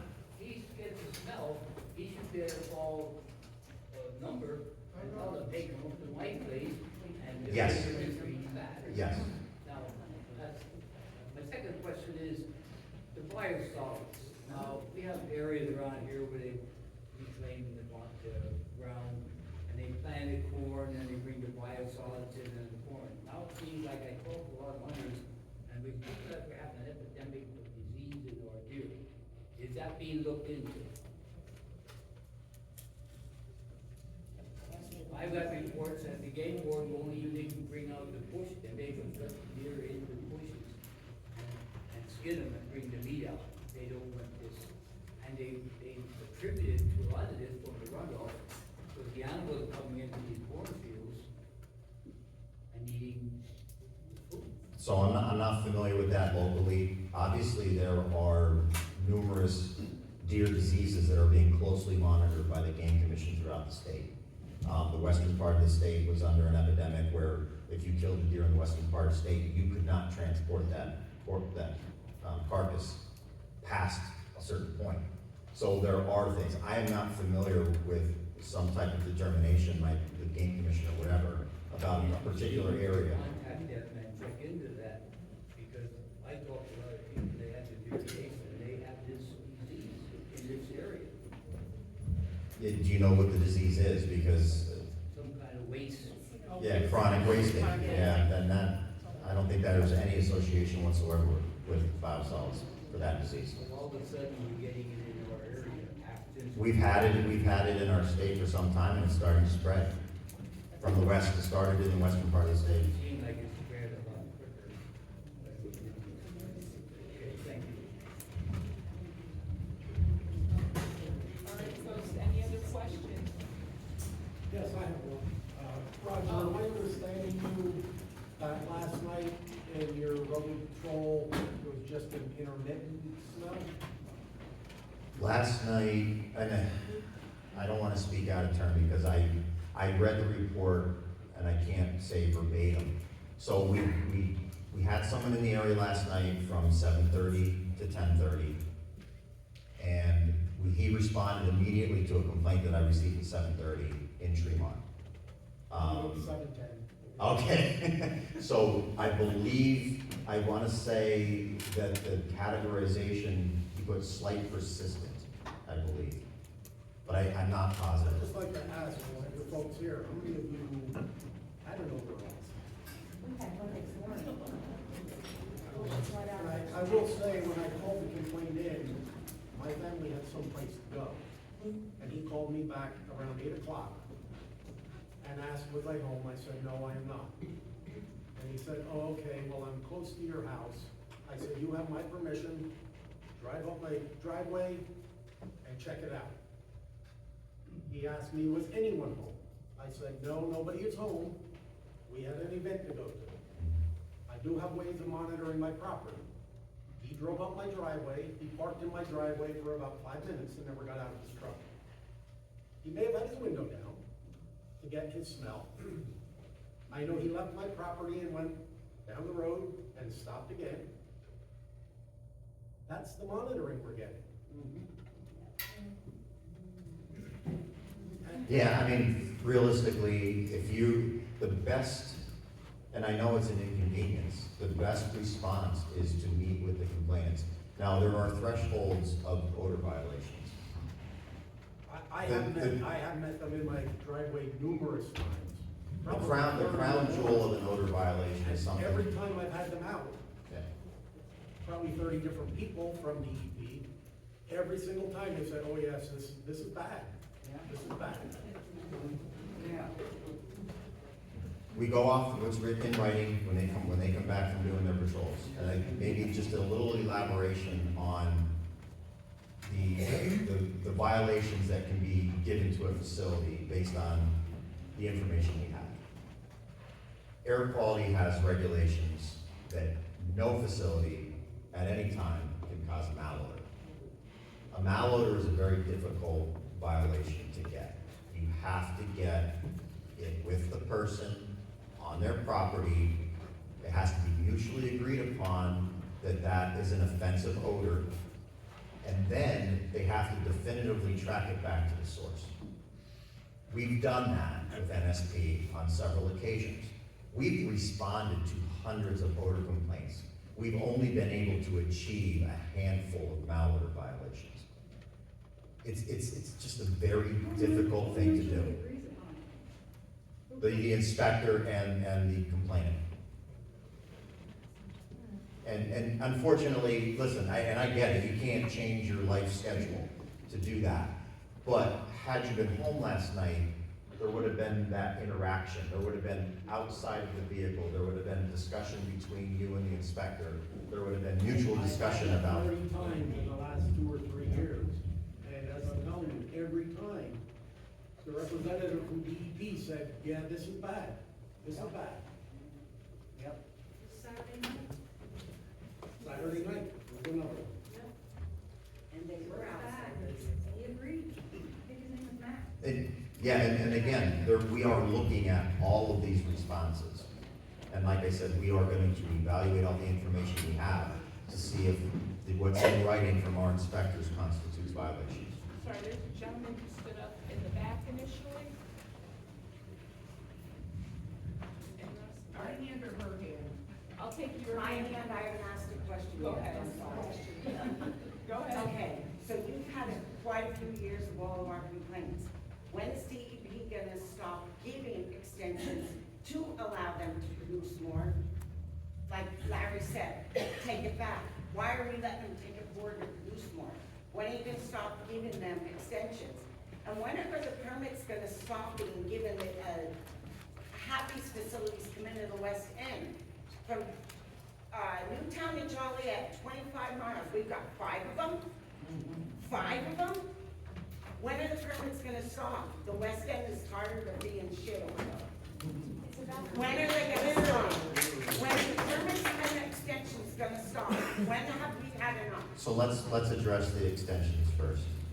I think the important thing to realize, which I know it's hard to hear, we have had times where mitigation measures have periodically worked when they've been put in place. So we all understand that NSP has been creating odors for quite some time. But what we all need to also understand is that there has been times where it appeared their mitigation measures worked. Prior to them getting their expansion, their ability to take more waste, we had odor complaints. The adjustment they made was to put those buildings in and process took all the materials that they were capable of processing under the permit in those buildings. That seemed to work. It seemed to resolve the issue. That's what gave us the ability to make what we felt was a sound decision to allow them to increase their tonnage because it seemed like they had everything under control. We also had a letter of recommendation that we could pursue that from the host municipality. It seemed as though they had gotten things resolved. But now that you know that it doesn't work, can we stop? Well, here's the thing, don't forget. When they increased their tonnage, we entered into an agreement with them. We reduced their tonnage because it was gonna take them almost a year to get this gore system constructed. When they initially started the gore system, we went out, we did several weeks of patrols in May and found that the operation was not creating any problems. It wasn't until recently when, and I can only think that it might have something to do with, as they ramped up, there's more volume there. But the gore system, so they had it under control for a while. This wasn't a steady stream of constant complaints. They had complaints, they fixed it, they went down. We allowed them to increase, they had complaints, we put them under a CONA, the complaints went down. They put the gore system in, we went out, we investigated, everything seemed fine. They ramped back up, we started to get complaints again, and now we're here where we've determined definitively that the gore system actually did what it was supposed to do during the composting phase of their processing. What wasn't considered was that the material that was coming out of the gore system still had this odor, and when they're screening out the wood chips, it's creating this odor. So now we've pinpointed what the additional source is. And again, nothing is off the table, like I told Larry. We're developing our record right now, and we are looking toward the type of enforcement that might be necessary, whether it be ramping them back down, whether it be, putting them under the CONA for a timeline to get this building done. We're evaluating that, and just know that we hear you. We are working toward. You've acknowledged the pattern, so cut it. How long You've you gonna let it go? acknowledged the pattern. How many times does a pattern need to go on before it gets cut? And You've again, acknowledged the pattern. Yes, but it's been different things that's causing it.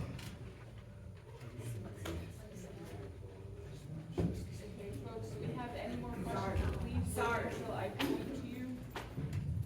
Any questions? Go ahead.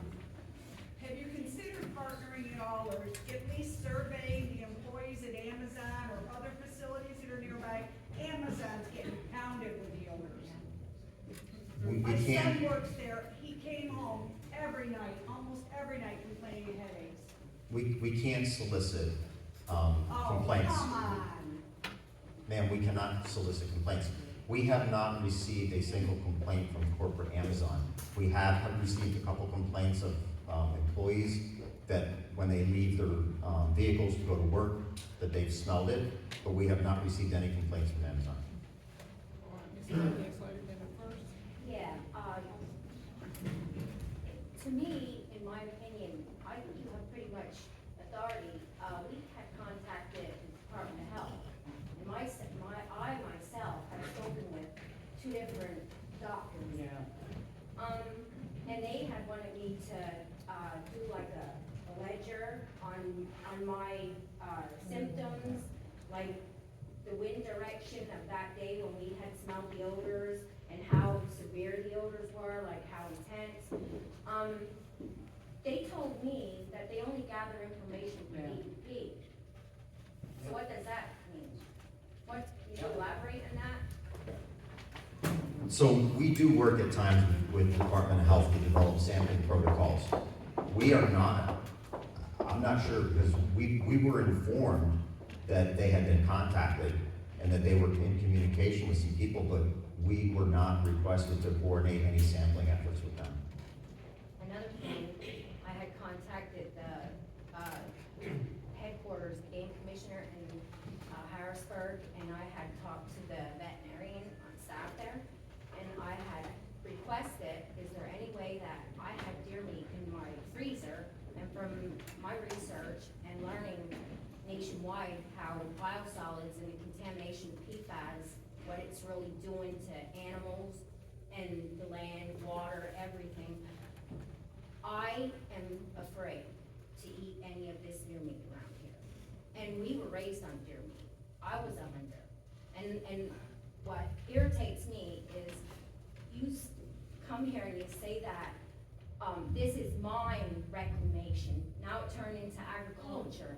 I'm sorry, I did hunt this land, and it was reclaimed years ago, and now it was clear cut just to spread biosolids. And anyways, getting back to the veterinarian, he told me, I said, I have deer meat in my freezer, is there any way he could test it? He said, no, I have to be authorized by DEP. What does that tell me? So you have pretty much authority. I'm not familiar with. No, we're not familiar with any type of Well, that's what he told me, that's coordination what I with was medical. told. Department of Health and them are all lying to us. Yeah, I guess. I don't want, please don't jump to conclusions, but what I would That's recommend honest is. to God's truth, that's No, what I I was mean, with told. the Department of Health, I mean, if you haven't heard from them, I would try to reach back out to them. No, I wouldn't, I did fill out their ledger, I did it, but I wouldn't give it back to them because I gotta be honest, I don't trust you. I don't trust you people. I don't think you people have done enough for us. I offered my home open to somebody to come live with us, to experience what we experience. You people don't get it, you don't live it every day. And it does upset us, and I don't wanna get emotional, but you don't even know what we're going through. You have not a clue. You're right, I can't stand here and say that I know what you're going through. Exactly. I have a comprehension, but I've never been through it. Another thing, before, one more question. About one more, but I do wanna say this. Okay, I appreciate you talking tonight because the point here is we do want to hear from you folks. We do want to know. I'm newer here, so I do want to hear and I do want to collaborate with you. I don't want this to just be a dismissive throwaway. So I appreciate you talking and you have one more question, but I do appreciate you talking and I do want you to know we do want to hear from you, Miss Wendy. So I do thank you tonight, just even taking the time and speaking to your frustration. We hear the frustration.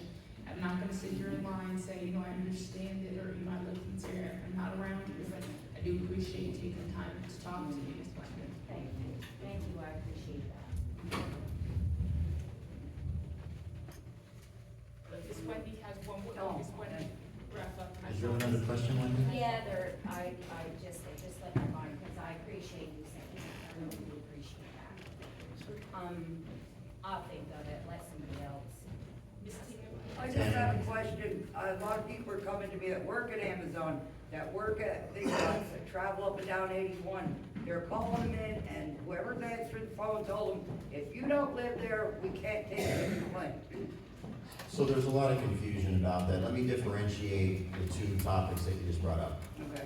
People that work at Amazon are absolutely within their rights to call in odor complaints if it's affecting them on their job.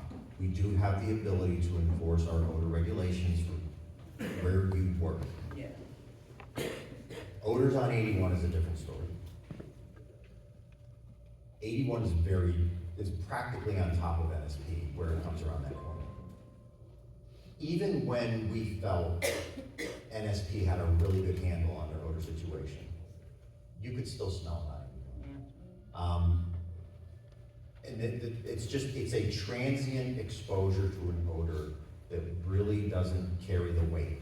When people call to let us know they've smelled it, or if you're driving on 81 on a regular basis and you smell it, and you drive by there on a day where it's like, oh my gosh, this is terrible. It's good information to make that call, to let us know that something is different today. This is really bad.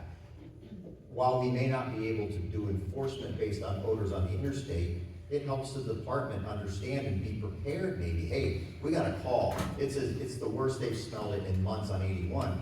We're ready now because, hey, we may end up getting complaints. We may need to get somebody in the area to respond more quickly.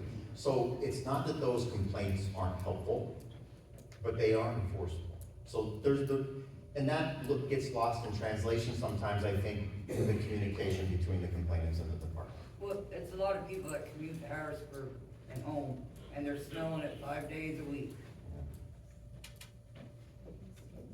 Wendy, did you remember your question? Yeah, if this is so great, these biosolids, why isn't there a big market for it?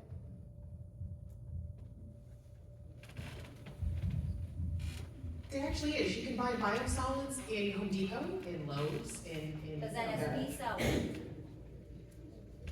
You can drive up to them and they will fill your truck up, whatever you want. You can put it in your garden. And how much do they charge for it? I It's free, can't speak on it's free, that. right? I It's can't free. speak on that. Some people even get paid to take it. I can't speak on that. You should let people know that it's biosolids, but then. It is labeled as biosolids if you buy it in the store. It's biosolids, it's mulch, it's compost, or fertilizer.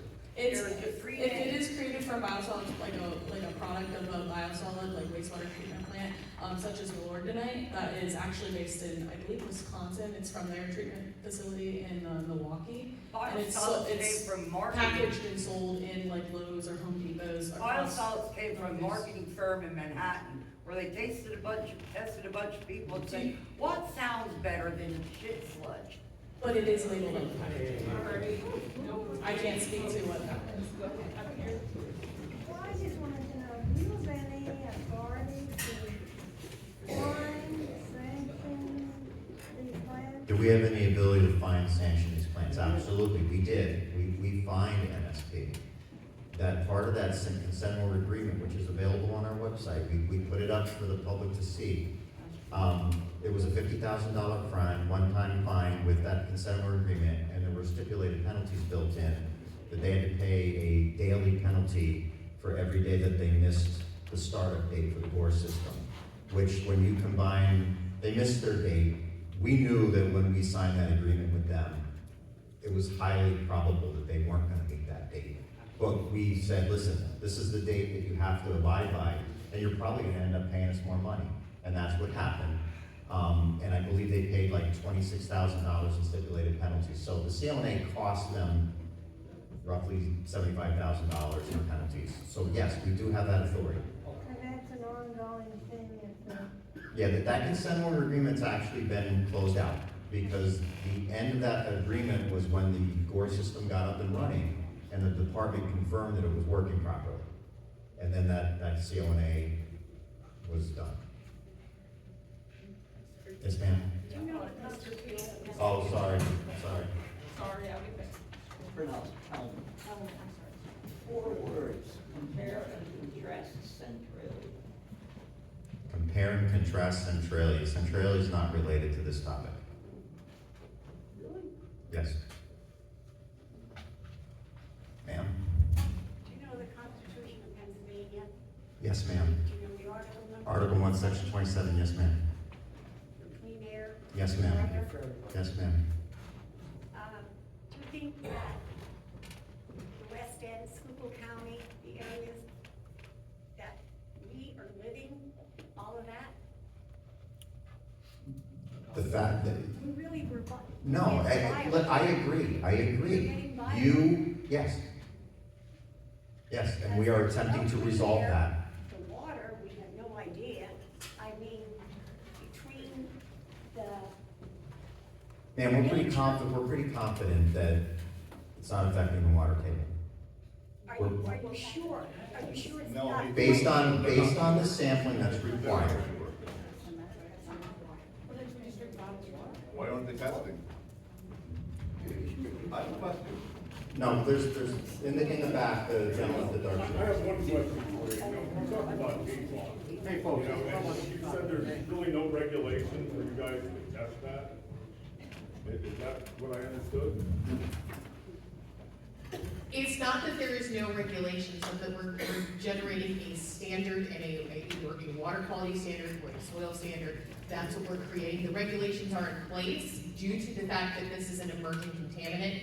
What we're working on is this standard and the testing methods to work towards. I understand that, but why are you requiring water authorities to test quarterly now for PFAS in the last year? Because the wastewater standard is currently in place right now. First came the drinking water, then came the wastewater, and now we're working on the other standards. The information that we're gathering through this quarterly testing is going to help us better refine and come up with what we would consider a water quality standard under chapter 93 in our regulations.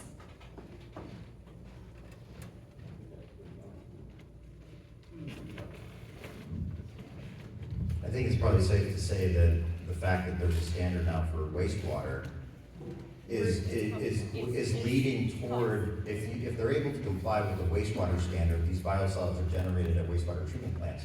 So at least there's some inclination that if they can comply with the wastewater standard, the levels of PFAS in the biosolids would correlate to that.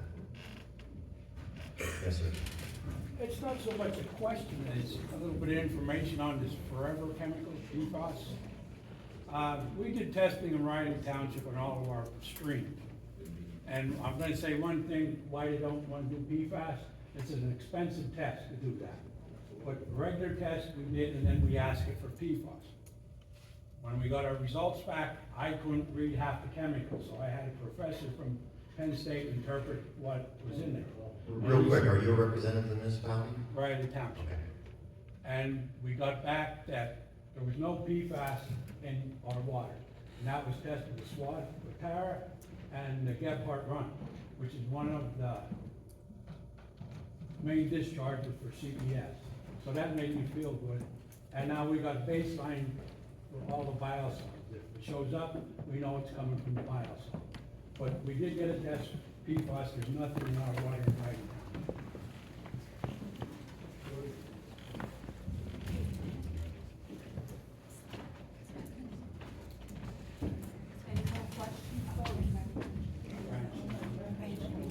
Kind of not a question, but it's kind of an observation or an open statement to our commissioners. So please remember us with our reassessment that's now coming. You know, we live in this, I'm not gonna say issue area, but it's still gonna charge us the same for reassessment. I had brought this up to the person in charge of the reassessment. I hope it does some help. Can I ask the mining guy something? I don't know if this was touched on it, but we're part of it. I mean, we're in a small area, 5-mile radius, and we're basically surrounding Tremont. We have Lincoln, we have NSP, we have all, where does it end? If they keep putting in for permits, are you gonna finally, those people out there have enough? Or is it, as long as they do what they're supposed to do, we don't have any say? And you can just keep giving people permits to have more landfills, this bios, I mean, is there a limit within so many miles that, I don't think you answered that question.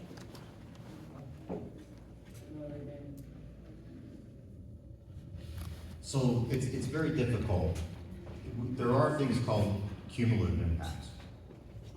But only certain current programs have that as part of the review. So we are somewhat handcuffed in evaluating and looking at the impacts that multiple facilities might have. If there are multiple air pollution sources, the air quality program has a cumulative impact evaluation that would need to be done. From an instance where, where it's like a waste source like this, we're kind of limited within our regulations to try to, we try to incorporate that, but by regulation, we really don't have that tool in the toolbox to evaluate a cumulative impact. So Now, regulations have to be changed, laws have to be changed. I mean, you guys, your hands are tied, but in other words, we don't have any, they can just keep buying up land, and as long as they get the permits that you guys need. don't lose sight of the power of your local municipalities. Your local municipalities have a lot of power in what they allow to be zoned and coded for within their jurisdictions. Once a facility contacts a municipality and it's determined that the area or land that they're proposing this operation on is approved at the local level, Right, DEP can only do what we can do. None of them are in Tremont Borough. It's Tremont It's- Township, it's Fraley, it's unfortunately. But again, I'm we're in speaking the to middle. all the municipalities, the power truly is at the local municipal level for future development. Ron, can I make a comment there? Sure. Who's everything I want to finish with? We said it. Sorry, I recently attended a hearing at about the CES landfill. It's the only landfill in the county that's available for municipal waste. The Brazos landfill does demolition and residual waste. So most of our waste haulers in the county use CES landfill.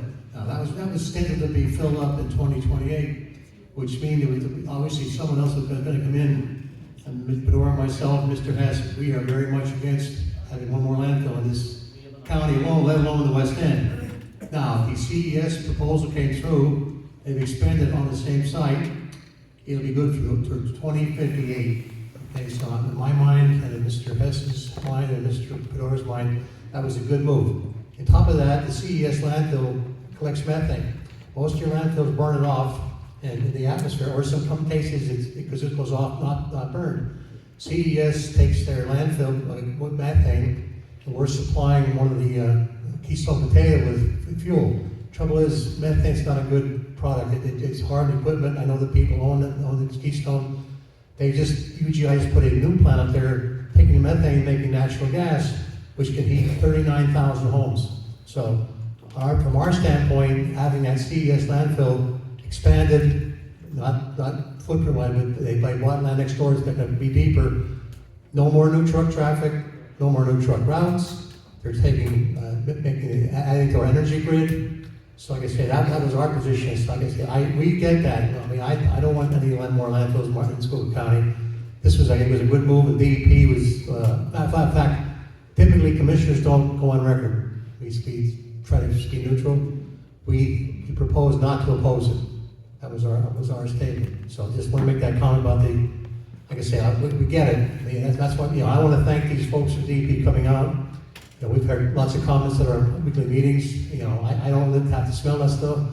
I worked for Governor Corbett for 4 years. I drove 81 south every day, and I north again in the afternoon, 4 or 5 days a week. I smelled it. 1 day a week, maybe I open my windows and clean the car back out, get the fresh air and stuff. Once again, I want to thank these folks for coming out tonight. This is beyond their normal workday, and like I say, I'm glad to hear the comments, and they have been first-hand information, so thank you.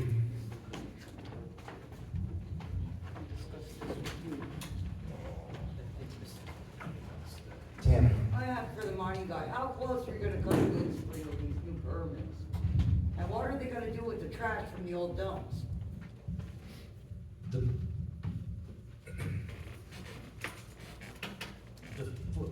The footprints of the mining permits are not changing drastically. There's one of the permits is swapping 3 acres on one part and proposing to add it to another, so it's not growing much in size.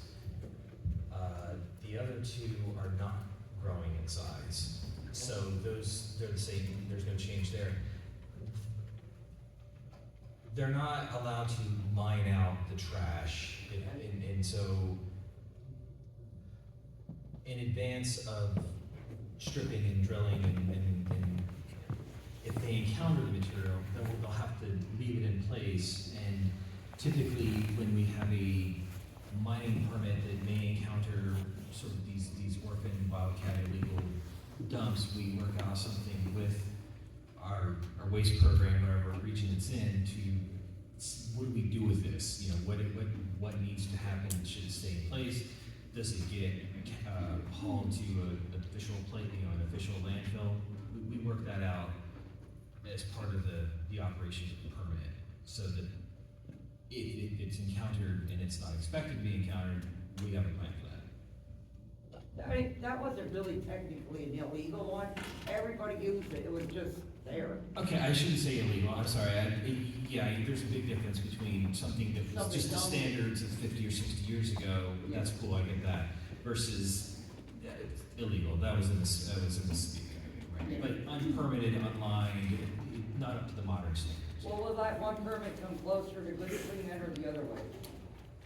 I don't know. I'm sorry. Off the top of my head, I can't tell you that. The permit that I think is the one is the generation station. That's the one that's swapping the 3 acres. Oh, okay. So that's not Biden Spring. That's not us good.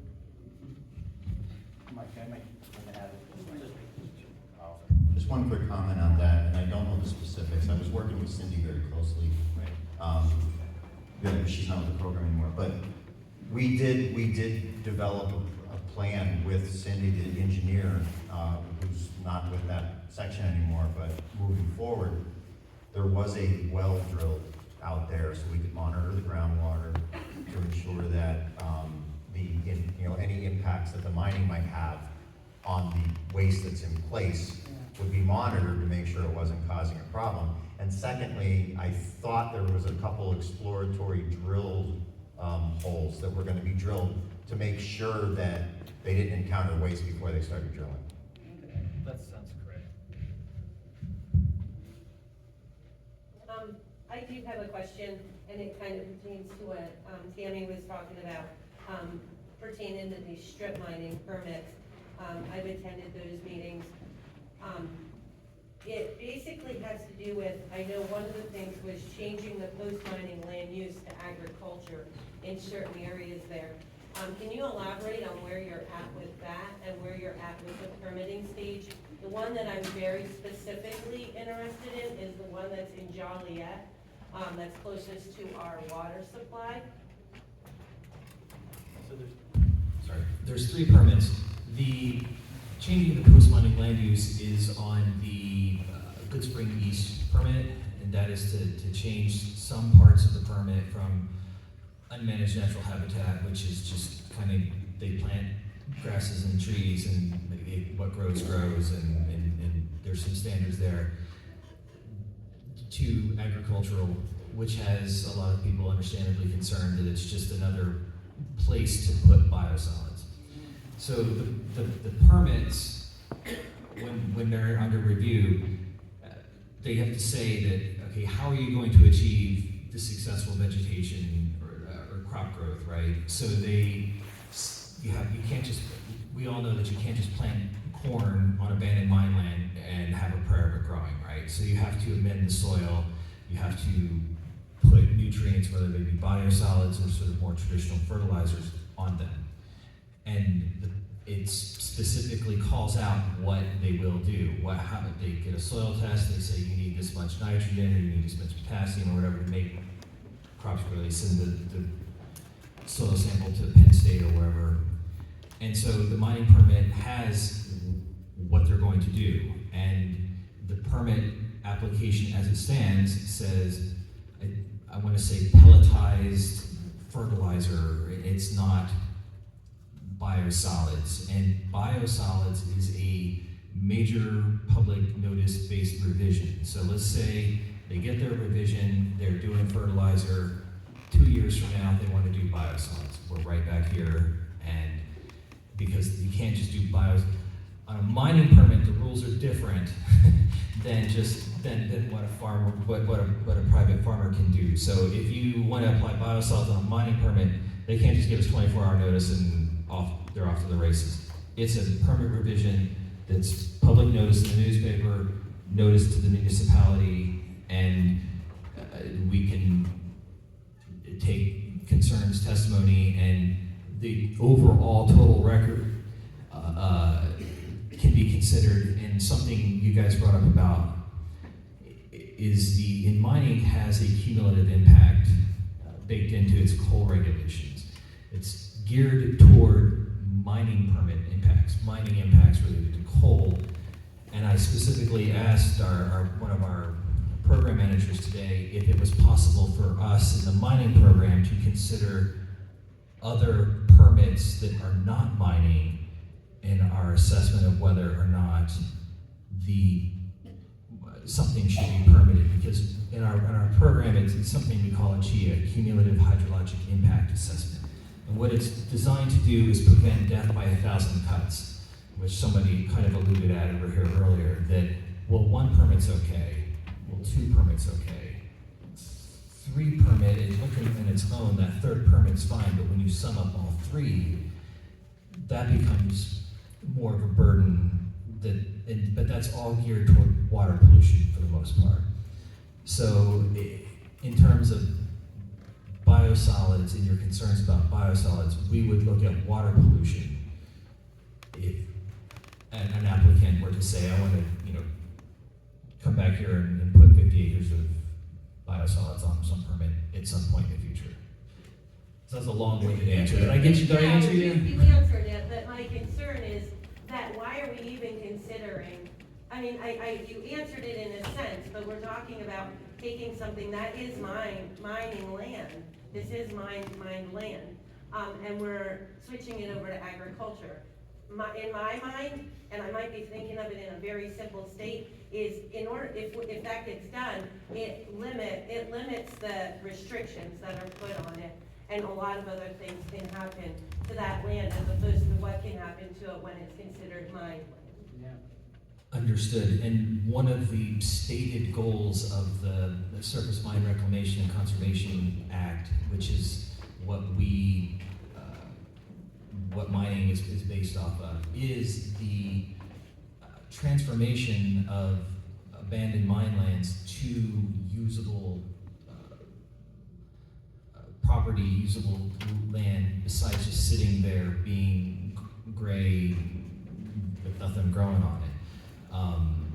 And so the regs and the law encourage development and transformation from barren to whether it supports agriculture or homes or other commercial endeavors. So the regs are set up for that to happen, and I understand that when mining has a fence around a piece of property, a metaphorical fence, we have a lot of say in what can and can't happen to it.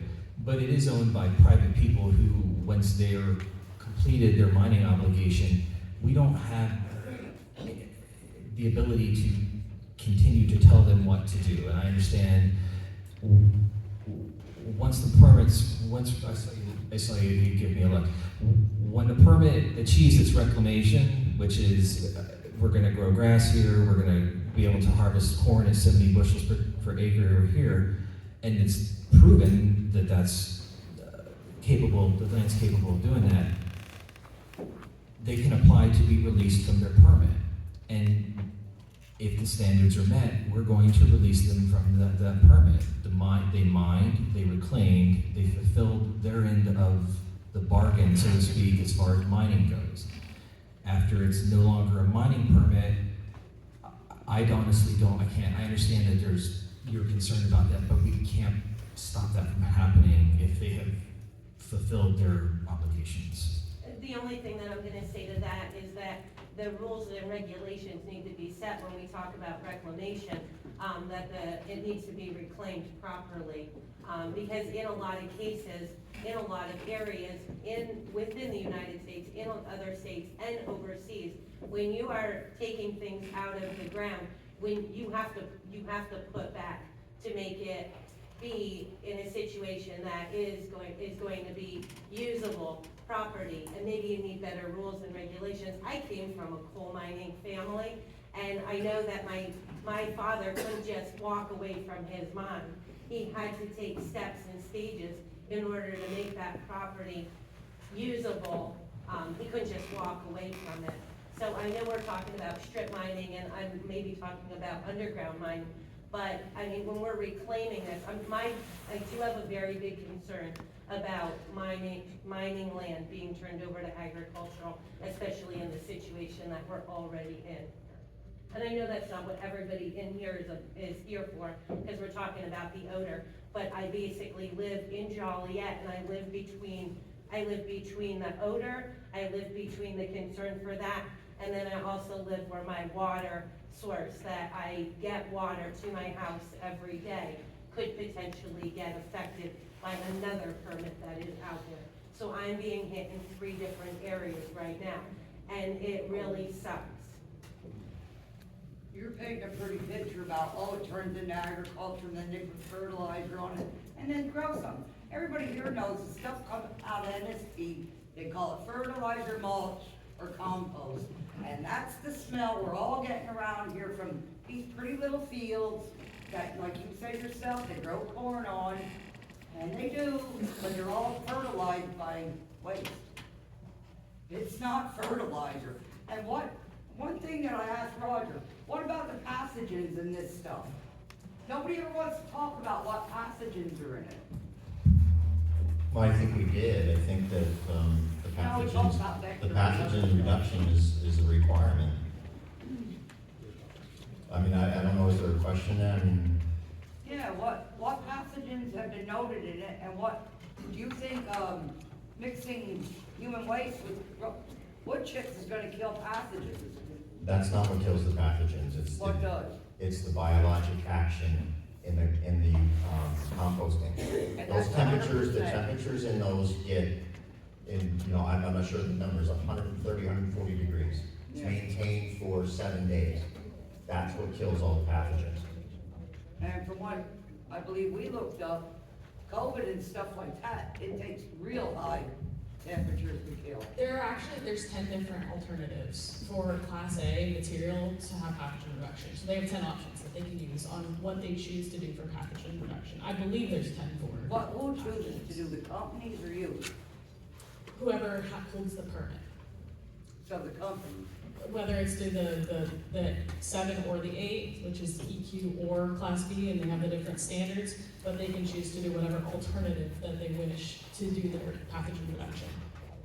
And those are found in the regulations. It lays it all out as well. It has every single option, heat drying, composting, all the different options for pathogen, vector, and pollutant reduction. But you said earlier about stuff coming out of manufacturing, you have no clue what that stuff's coming out from the city. It's not earmarked, oh, you go over here and we'll go over here, because we're human waste and you're industrial. Look, just again, it's all tested for pollutants, pathogens, and vectors before it is sent out of the facility to be landed upon. And again, there's where the short thing is, he's gotta send us people some of these tests, so we can see what we're talking about. That's not a requirement of the regulations. Yeah. You can ask to receive that information, but it's not in the regulations. If you wish for things to be added to regulation, we cannot do that. Oh, yeah, I don't figure that out, but we have to fill out a right to know to get these things. Correct, or file review for those, yes. Just one thing on that, real quick. We do a lot of right to knows in our office. Almost everybody would prefer to just ask. The right to know is a full legal review, and the lawyers, I can tell you right now, file review is very different than a right to know. If you, right to know is, you can absolutely do it, but it's preferred to just call up and ask. Is easier. Well, them two just said we had to file stuff. Well, that's a file review. This request for a file review is different than a right to know. There's, maybe, yeah. Yeah, and you can sign up for both actually online. You can do an online file review request. Is that on the, On DEP's the main website. DEP side? Okay. I thought I saw another hand somewhere. Yes. Hi, thanks so much for your time and for coming out today and giving us this time. I had a question about, and it might be a little bit off topic, but with cumulative, we've talked a little bit about cumulative impacts, but concentration of chemicals, in soils, is DEP looking at that at all, or can somebody, one of the technical experts, speak to that in the sense of, there might be heavy metals, many different kind of chemicals within the sludge, the biosolids, and if it's being applied in multiple places where we don't know where it goes, and applied over and over and over again, over time, over years, can you speak to what's happening to soil health and possible leaching happening from just accumulation from years and years of impact?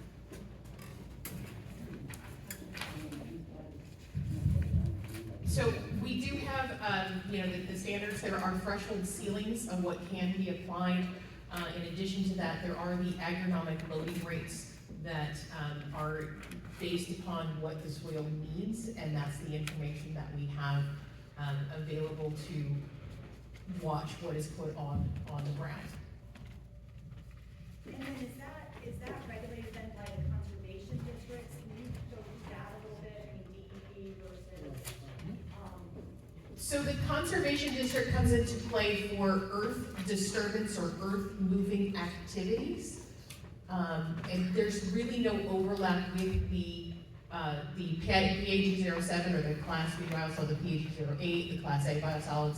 There's no real overlap for the county conservation district for that, for our permits. okay, thanks. And then just a really simple question. Are farmers allowed to spread biosolids during dormant seasons and during freeze times, for soil after freezing and so on?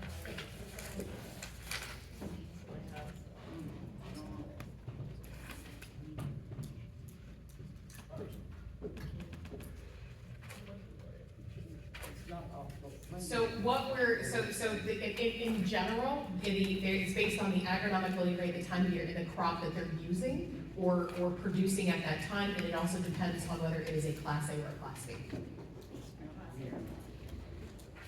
You keep saying Class A and Class B with the agriculture, but they're technically putting it down as fertilizer. So you're talking two different things. We aren't talking two different things. Like I said, everything that's identified here is a Class A exceptional quality biosolid. And that is considered a fertilizer in the eye of the regulation because of the high pollutant pathogen and vector attraction reduction that is done to those before they're even sent out of the facilities. So then Class A is actually fertilizer. It is considered fertilizer once it's processed and leaves that facility. That is why it can be sold and given and distributed that way. Correct.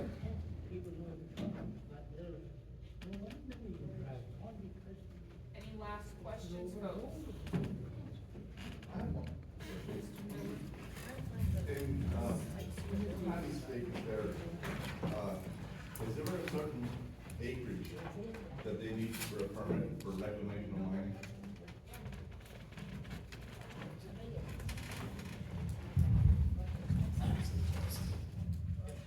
Is the question,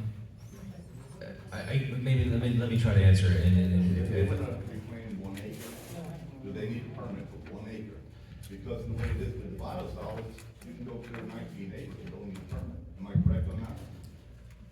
I can't tell you, I do not, I don't want to talk about what a, yeah, she can maybe answer that, but on the mining permit, just real quick, if you apply for a mining permit, and let's just say your mining permit's 100 acres, right, that's the land you own or have the right to mine, and you choose to mine 20 acres of it, that 20 acres you are required to reclaim, that you went and mined on.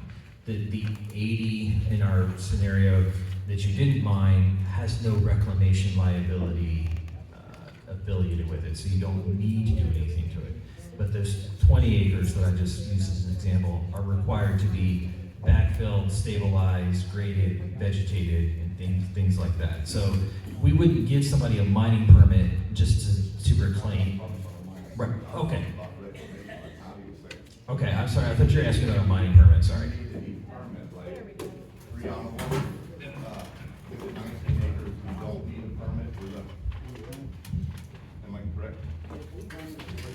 Reclamation, or reclamation rate using biosolids needs written approval by the department. They cannot go and reclaim with that amount of material, however many dry tons per acre that's acceptable for. It has to be an agronomic loading rate. Otherwise, it needs written approval to reclaim that land first. So what will be done a lot of times is they'll come in for a reclamation rate first for a set amount of however time that it's approved for, and then if that seems to have amended the soil and given the nutrients that's needed, then it can switch over to agronomic loading rates, which is a reduced rate from, you're not reclaiming anything at that point, you're just giving that crop in that rotation the nutrients it needs, and then it's taken off. And then I did want to answer your question with those weather and field conditions. I just wanted to read it right off. So this is for biosolids and like septage. So these, like I said, the difference between the EQ, the Class B, and the septage is the land application requirements are different. So Class B and septage have very similar land application requirements, and they cannot be land applied snow-covered, frozen, or flooded ground. And those have specific definitions in our regulations as well. And I believe that is for biosolids and septage. We can get that information if we request it, right? Yeah, and online, so the subchapter J in the municipal waste regs has everything regarding our biosolids program. So this is what I'm flipping through essentially in this binder up here. And it's not a huge amount of regulation, and it's not too hard to understand or read through. You can always give me a call if you have additional questions specifically regarding it. And a lot of this in here is what's expanded on what's in the regs. But the regs will give you the specific tables for the specific ceiling concentrations, the tables for how often they need sampling, with how much material they process, things like that. The regs for land application requirements for the different types as well. It's all laid out in there.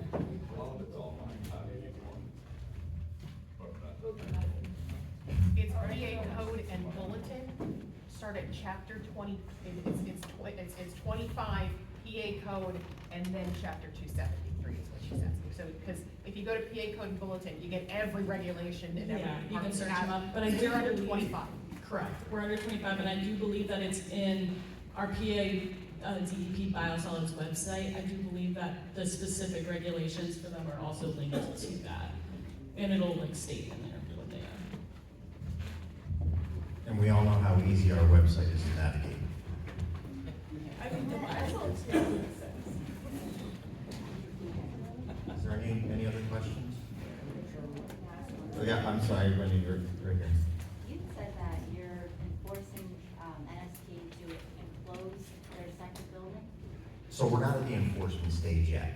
I'm sorry, my question is, how much longer should we complain about the smell before they have to enclose it? The fact that they've committed to enclosing that building does not alleviate their responsibility to not cause odors. So if you are experiencing odors, you need to let us know. Is there a deadline for them to enclose it? We don't,